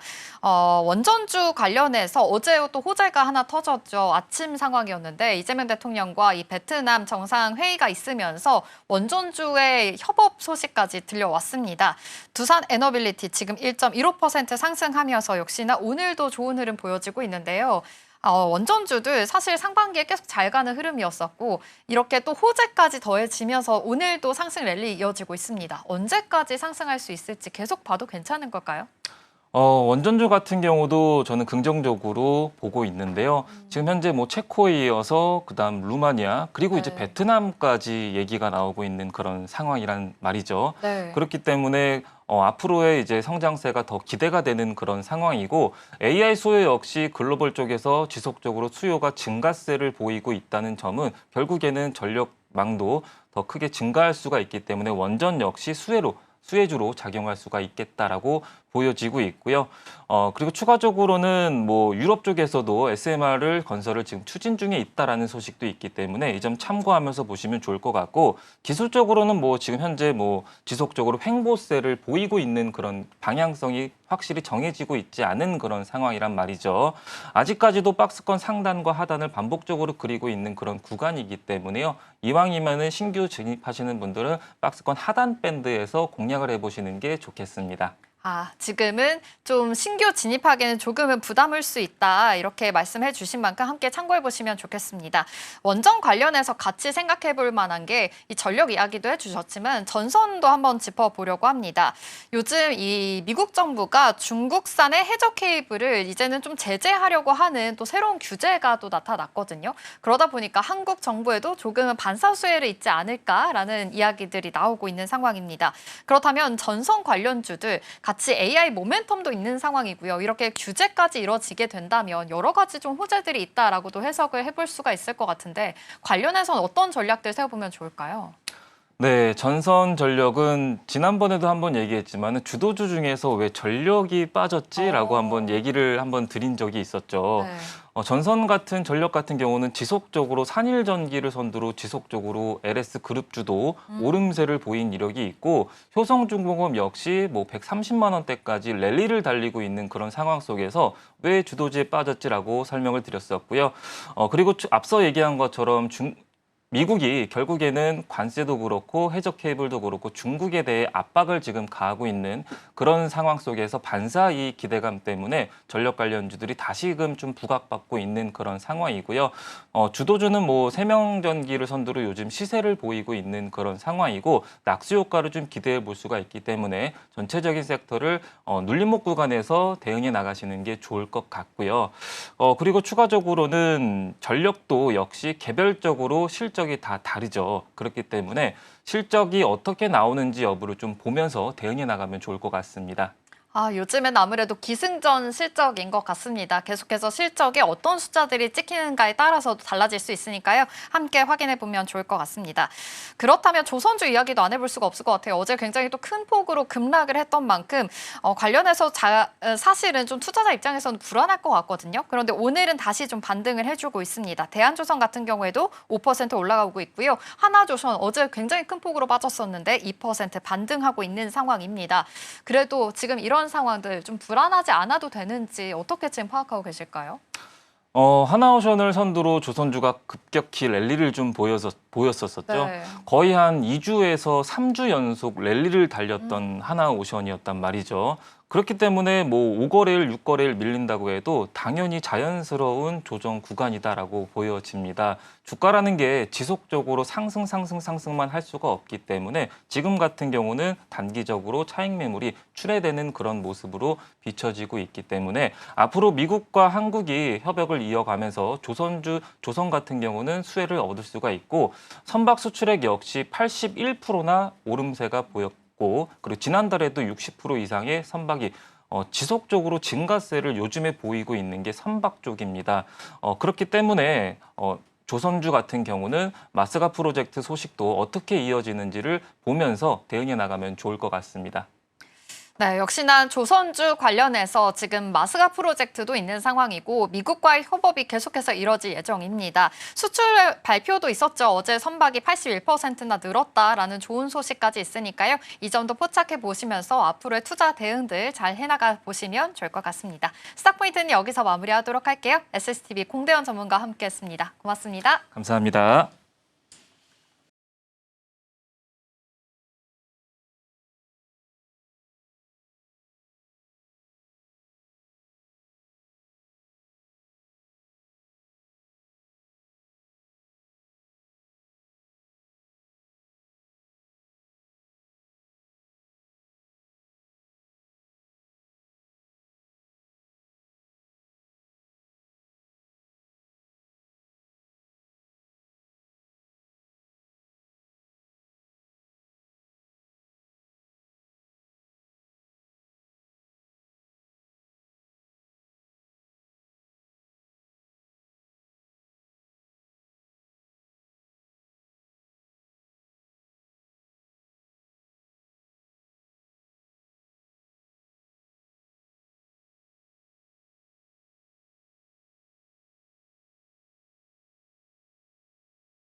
네, 계속해서 캐스팅콜로 이어가 보도록 하겠습니다. 오늘 도움 말씀에는 KM투자파트너스 김성훈 대표 자리해 주셨습니다. 대표님 어서 오세요. 네, 안녕하세요.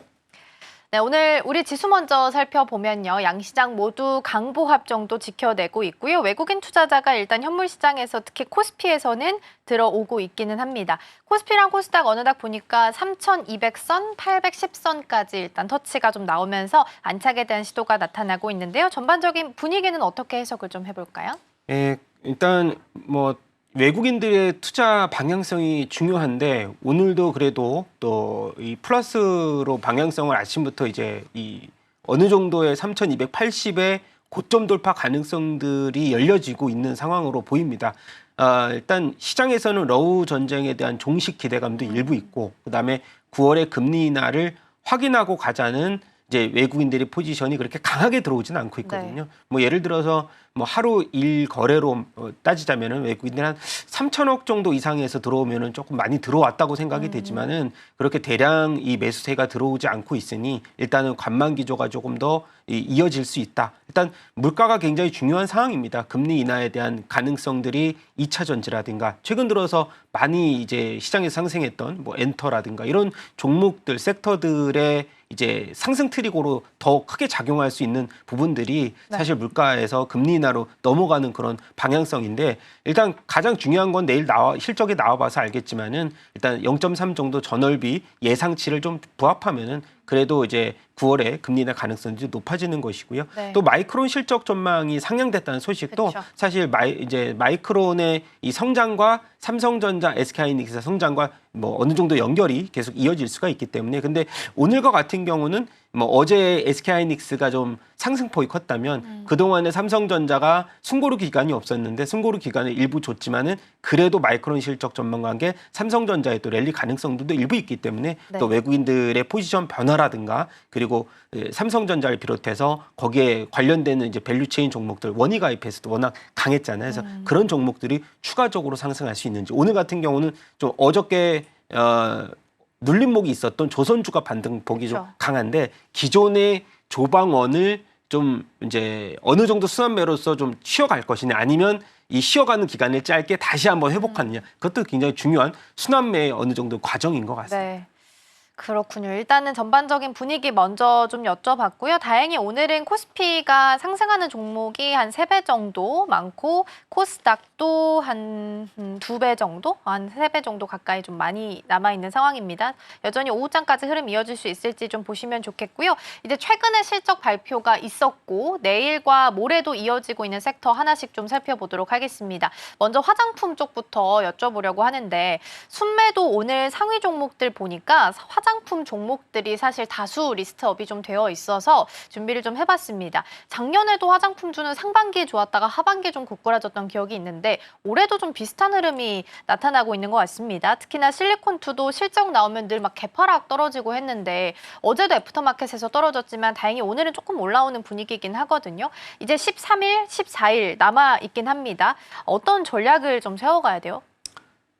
화장품주 같은 경우는 그래도 하반기에 좀 주가가 상승할 수 있을 만한 이벤트가 많이는 있습니다. 예, 그래서 상반기보다는 하반기에 당연히 주목해야 되는데 네. 근데 워낙에 눈높이를 너무 높게 가져갔던 증권사의 커버러지가 상당히 좀 아쉬운 부분도 네. 있고 첫 번째로 달바 글로벌의 컨센이 너무 그러니까요. 높았다는 게 근데 기존에 저희가 이제 달마 글로벌을 평가할 때 워낙에 고가 플레이를 했어도 판매량이 계속해서 그쵸. 꾸준히 증가하는 그런 영업이익의 성장성을 좀 높게 평가를 했는데 제가 기존에도 말씀드렸듯이 화장품주 같은 경우는 눈높이를 한 차례 좀 낮출 필요는 충분히 있다. 뭐 우리 국내 이제 화장품 뷰티가 워낙에 이제 판매율도 좋고 인기가 많지만은 일단 경쟁 심화로 있어서 본다면은 충분히 지금의 주가는 이제 어느 정도 적정 가격의 평가를 좀 받을 수가 있는 가격대이기 때문에 네. 저는 여기서 굉장히 업사이클을 너무 높게 볼 필요는 없다. 그래서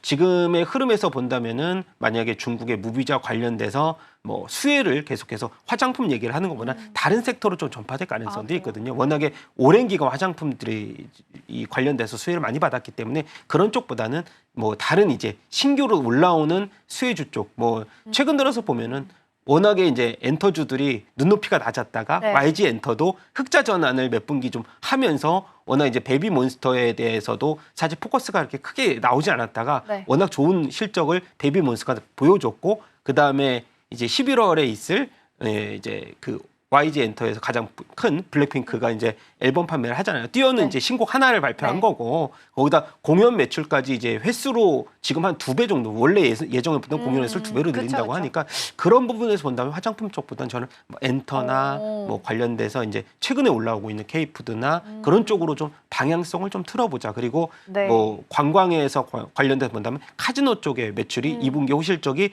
이제 그 정점으로 이어질 때가 지금 3분기거든요. 그래서 그런 부분 쪽으로 좀 더 이어갈 수가 있을 것 같아요. 수급이 화장품 쪽은 당분간은 좀 쉬어가지 않을까라고 보고 있습니다. 그러면 그 수급이 이동할 가능성이 있는 섹터 중에 하나로 지금 엔터를 언급을 해주셨는데 이제 내일 JYP 실적 예정이 좀 되어 있습니다. 근데 이제 엔터 쪽은 어느 쪽에 초점을 맞추는지에 따라서 약간 전략이 다를 것 같아요. 실적이 턴어라운드 되느냐 아니면은 잘 나왔느냐 아니면 중국 쪽으로 맞추느냐 여러 가지 포커스가 있을 텐데 그러면 지금 말씀해 주셨던 하반기를 좀 바라보고 포인트를 잡는다면 어떤 부분들이 가장 중요한 거예요? 지금 보면은 YG 엔터도 그렇고 SM도 그렇고 하이브도 그렇고 매출의 카테고리별로 다 이렇게 뜯어보면 과거에는 음반 판매량이 그때 과반수를 차지했거든요. 근데 아 맞아요. 근데 MD. 지금의 흐름은 MD 굿즈 매출량이 음반 판매량과 맞아요. 거의 비슷해요. 그리고 나서 최근에 이제 팬덤 플랫폼이 조금씩 올라오고 있는 상황이고 그래서 전체적으로 이제 굿즈 MD의 판매량에서 가장 핵심 뭐냐면 팝업 스토어를 한 달, 2달 반짝 열어가지고 그것을 많이 이제 SNS에 광고를 하고 네. 그럼 사실 비용이 굉장히 적게 들면서 매출이 크게 올라가는 효과가 보여질 것이고 그다음에 MD 같은 경우는 과거에는 이제 일부 품목에 국한됐지만 네. 뭐 요즘에는 키링 비롯해서 뭐 우리가 만들 수 있는 제품들은 다 만들어서 그것이 조기 매진되는 상황이 보여지고 있고 네. 그다음에 현지 브랜드하고 콜라보를 해서 판매량을 굉장히 극대화시키는 얼마 전에도 이제 무신사하고 이제 블랙핑크하고 아마 콜라보를 해서 판매량 굉장히 증가시켜서 이런 부분들 굉장히 많은 아이디어를 통해서 그 매출을 확대시킬 수 있는 이 굿즈라고 하는 굉장히 새로운 성장 동력이 탑재됐다는 점을 한번 주목해 보시고 네. 그 중에서 그러면은 뭐 JYP 같은 경우도 이번에 스트레이키즈 워낙 투어가 많이 이제 우리 공연 투어 매출이 워낙에 크니까 그래서 하이브 같은 경우도 이번에 그러면 BTS 없이 너네가 매출 동력 뭘로 할래라고 했더니 그러니까요. J.O.B 미국 LA 공연만으로 매출 뭐 1,000억대 이상을 계속해서 벌어다 주니까 네. 앨범 판매가 그렇게 우리가 이제는 중요성이 좀 적어지지 않았나라고 보고 네. 있고 다른 이제 이 카테고리에서 매출 성장 능력을 많이 보여주고 있으니까 JYP 같은 경우도 이번에 스트레이키즈 공연이 많이 이번에 이제 실적으로 반영이 될 것이니까 네. 저는 긍정적인 효과는 계속 나올 수 있다. 그래서 뭐 그동안의 실적 발표가 다 했는데 딱 하나 남은 마지막 퍼즐 JYP이기 때문에 네. JYP도 뭐 먼저 이제 선제적으로 한번 우리가 입성을 해서 수익률을 극대화하는 전략도 뭐 중요할 것 그러니까요. 같고 작년에 영업이익률이 뭐 두 자릿수에서 이번에 좀 많이 이제 감소했거든요. 올해 들어서. 근데 그런 부분들의 회복세가 뭐 이번에 아까 말씀드렸던 이제 무이자라든가 그다음 한한령 중국이 줄 수 있는 한한령에 그러니까요. 대한 선물 10월. 쪽으로도 가장 핵심으로 JYP를 또 뽑아도 되지 않을까 싶어요. 가격적인 전략도 굉장히 저렴하잖아요. 그렇죠, 사실은. 그렇죠. 예. 그리고 특히나 이제 주가상으로 봤을 때도 좀 덜 움직인 측면이 좀 있기 때문에 실적 발표를 좀 앞둔 상황 속에서 엔터 쪽 주목을 좀 해보셨으면 좋지 않을까 싶습니다.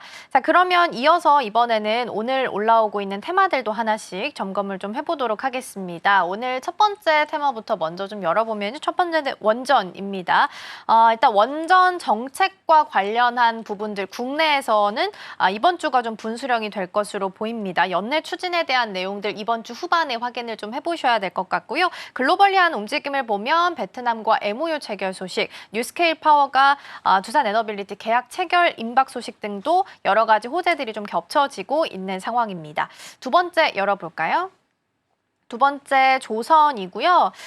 지금 보니까 조선 여전히 강세 보이고 있는데 피팅 밸브 쪽이 오히려 더 강세를 보이네요. 오늘 태광이 한 12% 넘게, 성광밴드도 4% 정도 상승을 보입니다. 일단 알래스카 LNG 관련한 이슈도 있긴 했습니다. 연내 착공 속도전 내면서 경제성에 대한 부족 논란이 있었음에도 불구하고 일단 미국 쪽에서 건설한다라는 이야기가 나와서 이제 영향을 좀 받는 것 같고요. 돌고 돌아서 다시 조선입니다. 조선 쪽, 조선 기자 움직임 나오고 있고 HJ 중공업 위주로 해서 요즘 최근 주목 좀 많이 받고 있으니까 참고해 보시면 좋겠습니다. 세 번째 열어볼까요? 세 번째는 정책이고요. 이번 주 마찬가지로 후반에 입법 예고가 예정되어 있습니다. 여기서 세제 개편에 대한 내용들 다시 언급이 좀 될 건데 어제 나왔던 내용들을 보면 다시 이제 50억을 유지한다라는 내용들이 살짝씩 보도가 되고 있어요. 그러니까 변경하는 걸 철회한다는 내용인데 물론 이제 후반까지 내용들을 좀 지켜봐야겠지만 어찌됐든 긍정적인 이야기들이 좀 나오게 되면서 증권이나 은행 쪽도 개장한 후에는 흐름이 좀 나쁘지 않게 흘러가고 있고요. 오늘 스테이블 관련한 종목들도 움직임 나옵니다. 단독 뉴스긴 합니다만 서클과 하나은행이 협력한다라는 이야기들 나오면서 스테이블 코인 쪽도 한 번씩 함께 좀 체크를 해보시면 좋지 않을까 싶습니다. 자, 그럼 일단은 오늘 첫 번째 테마로 원전 준비되어 있으니까 원전 쪽부터 보도록 하겠습니다. 앞서 말씀드린 것처럼 뭐 베트남, 뉴스케일 파워, 뭐 이제 배미 투자펀드에 원전 들어갔는데 여기까지 이제 글로벌리한 움직임인 것 같고 국내적인 모멘텀을 보면 이제 이번 주 후반에 이제 연내에 착공하는 부분에 대한 분수령이 결정이 될 것으로 보입니다. 근데 글로벌 수요가 여전히 탄탄하지만 국내 쪽에서 만약에 조금 불확실성이 높아지게 된다면 동력을 잃을 수도 있는지 그에 대한 대비도 필요한지 어떻게 보실까요? 크게 우려할 상은 아닙니다. 그래요? 원전. 예. 괜찮다? 기존의 원전 같은 경우는 뭐 국내 정책의 기대감이 그렇게 크게 없었거든요. 뭐 단기적으로 쇼크는 올 수가 있을 것 같은데 네. 그 쇼크가 크지는 않죠. 왜냐하면 이 글로벌 모멘텀이 워낙 국내보다 몇 배, 몇십 배 이상 크기 때문에 오히려 저는 그렇게 된다면은 시장에서도 그렇고 저도 그렇고 기회라고 생각할 네. 거고요.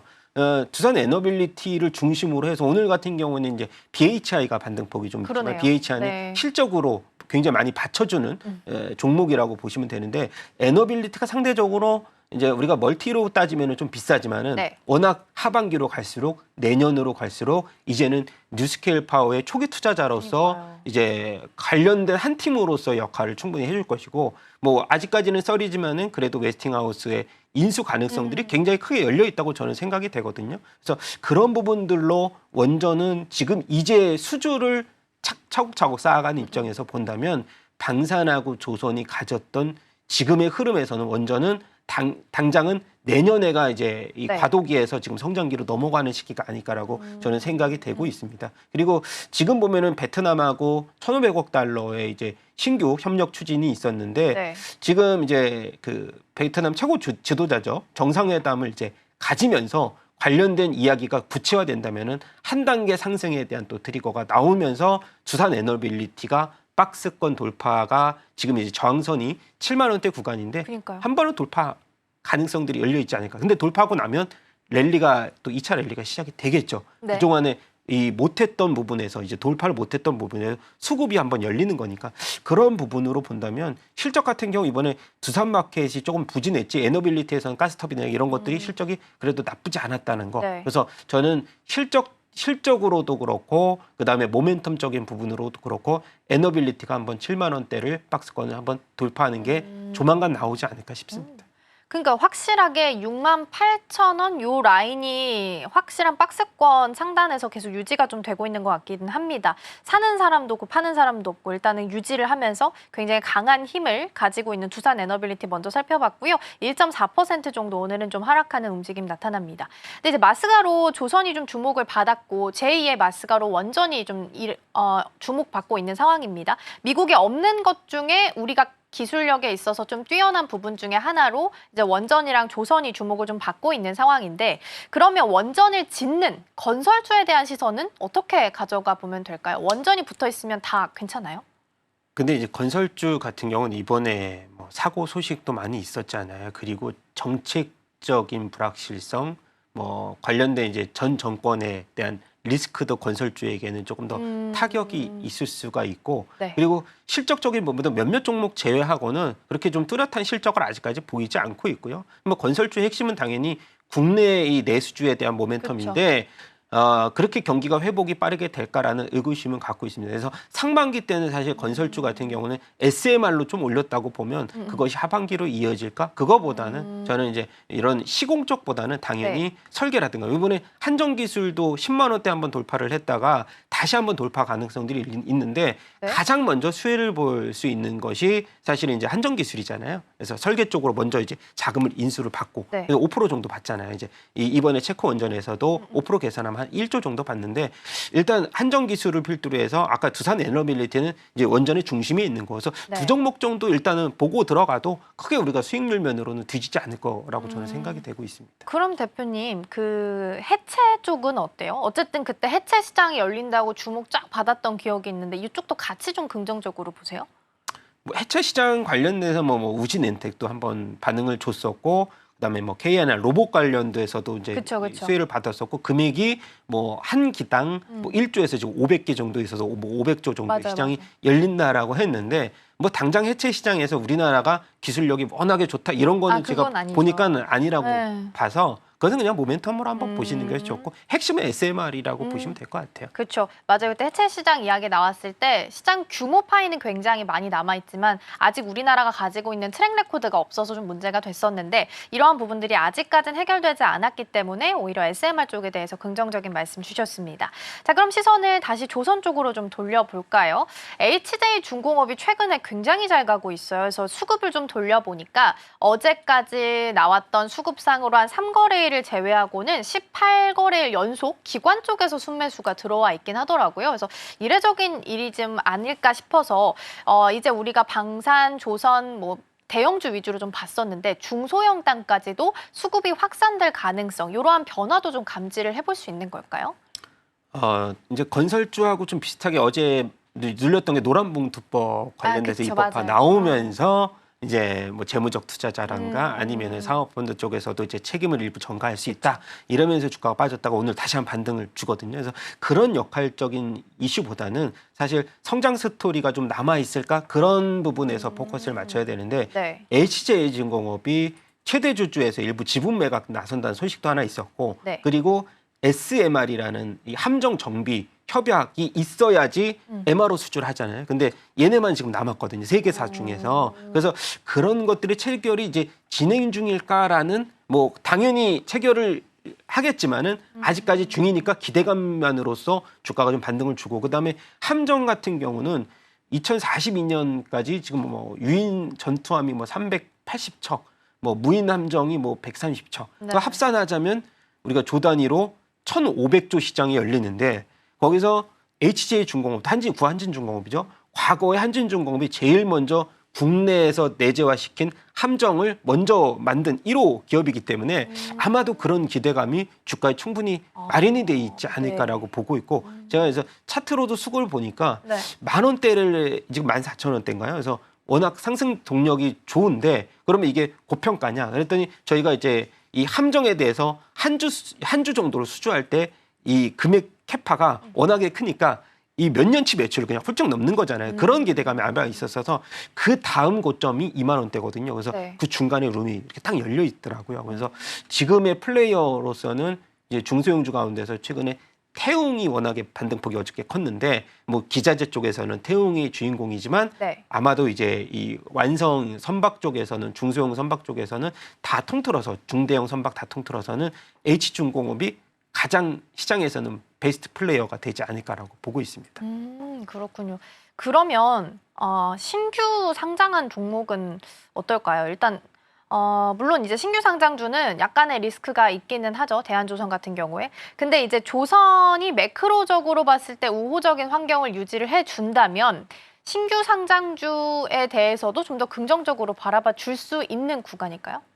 대한조선 네네, 말씀하시는 맞아요. 거죠. 네. 대한조선이 영업이익률 많이 이제 시장에서 네. 얘기 나왔잖아요. 그래서 뭐 현대중공업, 이게 조선주 3사 영업이익률이 합산해서 10%도 안 되는데 대운조선이 이번 1분기가 22% 영업이익률을 막 넘어섰고 그다음에 얘네가 잘하는 게 중대형 탱커선이라든가 컨테이너선 이제 이 조선 업체로서 굉장히 운영에 대한 효율성 그래서 상대적으로 HD 현대미포하고 많이 이제 비교를 하게 되는데 근데 영업이익률로만 성장성으로 따졌을 때는 네. 대한조선에 대해서는 굉장히 높은 평가를 하고 있고 그다음에 이번에 1, 2분기 이제 실적에서 더불어서 내년도 실적을 보니까 네. 멀티플이 상대적으로 제가 계산해 본 결과 지금 주가가 많이 올랐어도 뭐 10배 정도 수준밖에 내년 퍼로 봤을 때 10배 정도밖에 안 되더라고요. 그래서 저는 대한조선도 이제 질문을 HJ 제가 좋아하는 종목만 질문을 해주셔가지고 네. 너무 긍정적인 얘기를 해서 네네. 뭐 짜고 치는 고스톱 아니냐 그렇게 말씀드릴 수 의논하지 있지만 않았는데. 의도는 않았는데 제가 대한조선 같은 네. 경우는 주가의 한 단계 이 리레이팅은 충분히 실적 가능한데 근데 2분기보다 이제 하반기 실적도 한번 보시고선 계속해서 네. 접근해 주셨으면 좋겠지만은 지금으로서는 10만 원대 이하 구간에서는 접근 가능한 구간 아닐까라고 보고 있는 상황입니다. 근데 또 그 신규 상장주가 가지고 있는 그 리스크 중에 하나는 또 보호해수 해제에 대한 부분들이 좀 남아 있기는 하잖아요. 이에 대한 걱정도 괜찮다? 사인 주시는 거예요? 이게 지금 보면은 그 유통 주식수가 한 22%고 네. 막 6개월 후에 48%까지 풀릴 거예요. 이제 풀리지만 사실 조선주의 이제 성장 스토리에서 대한조선이 갖고 있는 포지션이 저는 네. 굉장히 좀 좋다라고 느꼈기 때문에 당연히 변동성은 있을 수 있겠죠. 보유수 이 물량이 적지는 않거든요. 사실 네네. 모든 종목들이 그렇듯이 그래서 그런 부분을 따진다면은 단기간에 접근을 해서 보유에서 풀리기 전에는 한번 저희가 물량을 일단 줄여주되 하고. 뭐 크게 줄여주지는 않아도 되는 워낙에 좀 좋은 영업이익률로서 사실 그렇죠. 시장에 대한 평가가 좀 좋아지면 그게 이제 뭐 물량을 좀 받아주는 또 이제 이 대형 투자자들도 있을 거고요. 그래서 그런 그렇죠. 부분들보다는 성장에 좀 초점을 맞추자 이런 걸로 말씀을 드리고 네. 싶습니다. 대한조선까지 살펴봤고요. 짧게 정책주까지 잠깐 좀 볼게요. 일단 세제 개편안 소식이 이번 주 후반에 관련해서 나올 거라서 어제 나온 것 중 하나가 이제 양도세 50억 유지에 대한 내용이 살살 좀 나오고 있긴 하거든요. 오늘 좀 긍정적인 반응이 좀 나오고 있는데 짧게 좀 조언을 이 섹터에 좀 주신다면 어떤 부분들이 좀 있을까요? 그러니까 핵심은 저거잖아요. 이제 양도세가 뭐 10억에서 50억으로 그렇죠. 늘어나는 거에 대해서 가장 크게 반응을 할 게 뭐냐. 그럼 당연히 이제 코스닥 업종 안에서 거기에서 이제 주도하는 섹터고요. 그럼 저는 2차 전지 쪽을 말씀 안 드릴 수가 없고 바이오 쪽도 말씀드려야 되겠지만 네. 지금의 하반기에 주도주는 당연히 2차 전지가 될 것이고 이번에도 이제 에코프로 BM이 이제 증권사에서 네. 중립의견 같은 목소리를 냈더라고요. 워낙 고평가다 이렇게 했는데 네. 오늘 보니까 4% 반등폭을 보여주고 있거든요. 네. 워낙에 강한 시장의 반응들 그리고 유럽 같은 경우는 전기차가 이제 영국 같은 경우는 지금 7월 달만 들어서도 50% 이상 전기차 매출이 증가됐거든요. 이제 유럽 같은 경우는 지금 중국이 워낙에 좀 좋은 성장세를 보이고 있지만 네. 당연히 우리나라에서도 낙수 효과가 있을 거고 이제 공급망에 대한 재편이 가장 큰 수혜로 보는 게 지금 2차 전지라고 보시면 될 것 같아요. 아, 그렇군요. 에코프로비엠은 아까 출발할 때 마이너스로 제가 확인을 했는데 어느덧 보니까 4%까지 지금 반등이 나오네요. 에코프로도 마찬가지고요. 2차 전지 소재단도 흐름 나쁘지 않게 나오고 있는 부분 확인되고 있고요. 오히려 주도 섹터인 코스닥 주도 섹터 2차 전지 바이오에 대해서 긍정적인 말씀 함께 주셨습니다. 자, 개장 분위기 잘 살펴봤고요. 대표님과는 여기서 인사 나누겠습니다. 오늘 말씀 고맙습니다.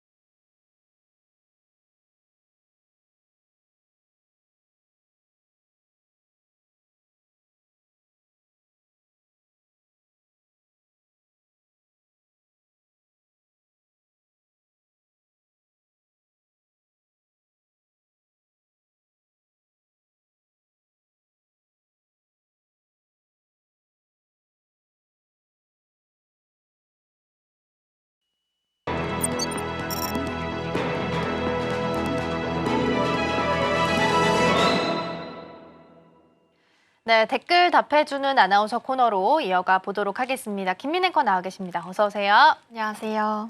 네, 오늘도 댓글들 살펴보면서 투자 전략 함께 고민해 보겠습니다. 첫 번째 댓글 함께 열어보시죠. 네, 오늘의 첫 번째 댓글입니다. 매출 15% 부담, 미중 갈등은 걱정이라는 댓글이고요.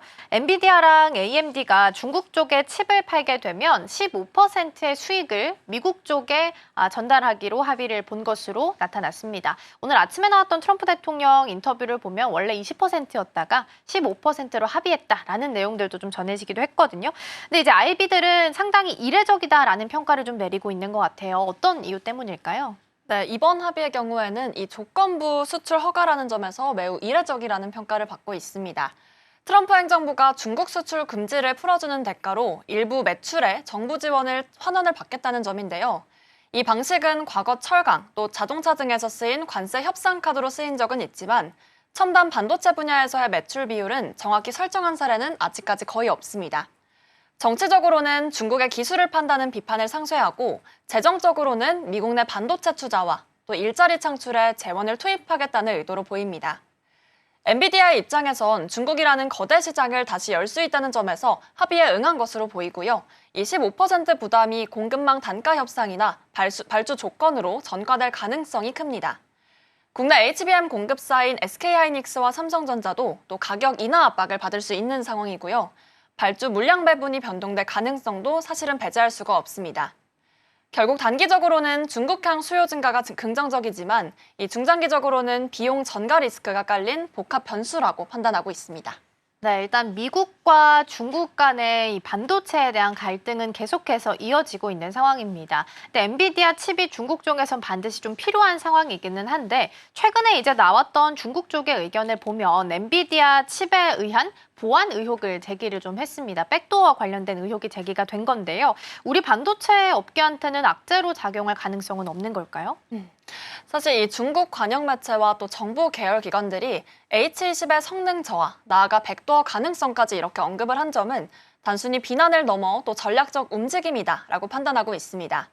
미국의 수출 통제에 맞서 이 자국산 AI 반도체 개발을 가속화할 명분을 확보하려는 건데요. 이렇게 되면 장기적으로는 중국향 HBM 수요가 일부 자국산 칩에 흡수될 가능성이 존재합니다. 특히나 화웨이의 어센드 시리즈 같은 이 국산칩 경쟁력이 높아지게 되면 엔비디아와 AMD의 중국 시장 지위에도 변화가 생길 수 있겠습니다. 여기에 트럼프 대통령이 예고한 반도체 100% 관세까지 현실화가 된다면 공급망 불확실성과 또 무역 장벽이 동시에 커지면서 우리 반도체 업계에도 사실 타격이 불가피하다 이런 전망이 이어지고 있습니다. H20 수출 재개가 SK하이닉스의 HBM3 독점 공급 물량을 늘리고 또 삼성전자의 HBM3, HBM4 공급망 진입 가능성을 높일 수가 있는데요. 결국 이번 사안은 단기 호재 그리고 장기 불확실성이 공존하는 이슈이기 때문에 투자자 입장에서는 엔비디아의 27일 실적 발표에 대해서 계속해서 이 중국항 물량 비중과 또 향후 발주 계획에 대해서 주의 깊게 확인해 볼 필요는 충분하겠습니다. 네, 말씀해주신 것처럼 27일에 엔비디아 실적 발표가 예정이 되어 있습니다. 이제 지난 4월부터 블랙웰 시리즈가 매출이 좀 발생을 했는데 그 매출이 이번에 처음 반영되는 시적이기 때문에 특히나 더 주목을 할 필요가 있어 보입니다. 향후 물량 비중이나 발주 계획 등도 함께 체크해 보시면 좋겠고요. 이어서 두 번째 댓글 화면을 통해서 먼저 만나보시죠. 네, 오늘의 두 번째 댓글입니다. 미국 군함 손댈 조선소 산업판 흔들 빅딜이네라는 댓글이고요.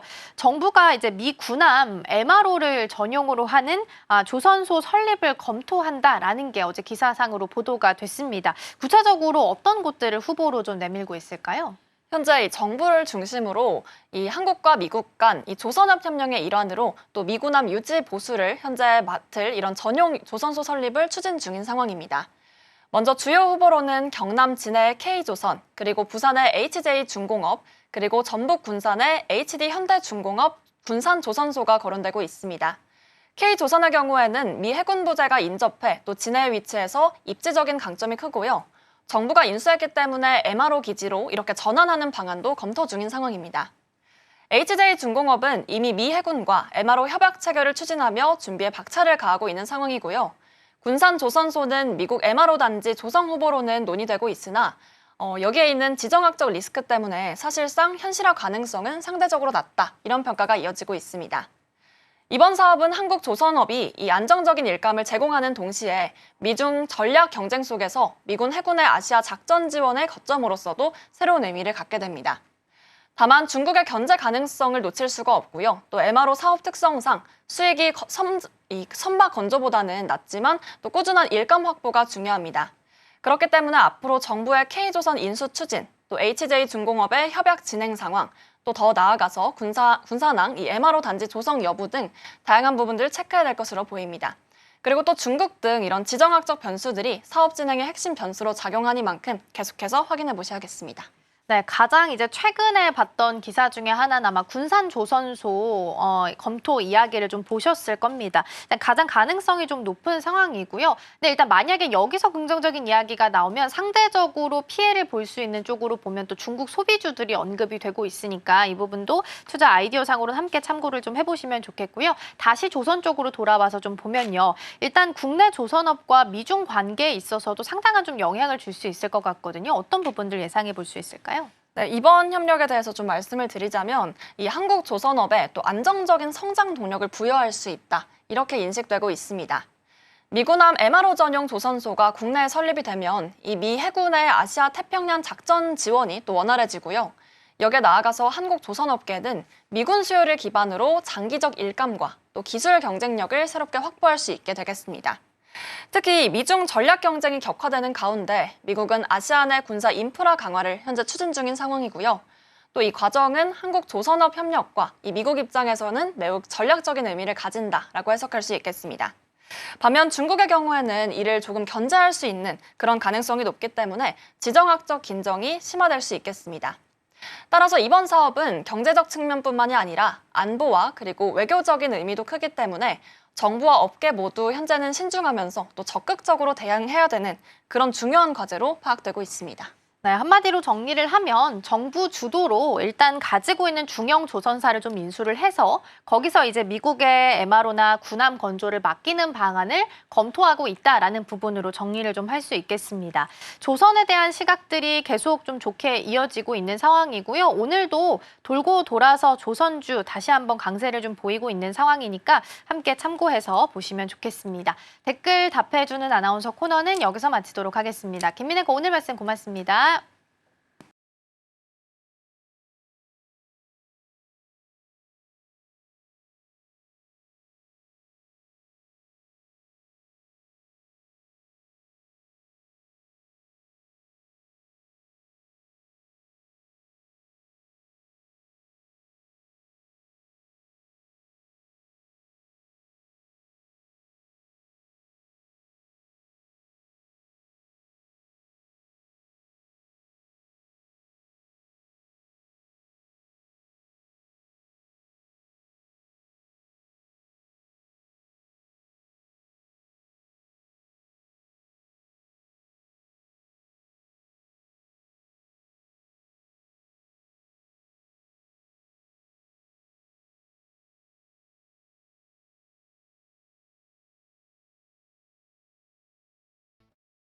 네, 오늘 개장 초반 대비해서 계속해서 힘을 보태가고 있습니다. 외국인과 기관 투자자, 현물, 선물 모두 매수 우위 현재 찍혀 있는 상황이고요. 선물 쪽도 5천 계약 넘게 매수 규모를 계속해서 키워가고 있는 구간에 있습니다. 특히나 돌고 돌아서 오늘 조선주들 강한 모습 보이고 있습니다. LNG 프로젝트와 관련해서 다시 한번 경제성 부족 논란에도 불구하고 강행한다는 미국 쪽의 의지를 보이면서 피팅 밸브 쪽도 강세 보이고 있으니까요. 오후장의 흐름도 함께 체크해 보시면 좋겠습니다. 저희가 방송 중에 제공해드린 정보는 투자 판단을 위한 조언일 뿐 해당 종목의 가치와 수익률은 보장하지 않습니다. 저희는 내일 더 다양한 소식 준비해서 돌아오겠습니다. 시청해주신 여러분 고맙습니다.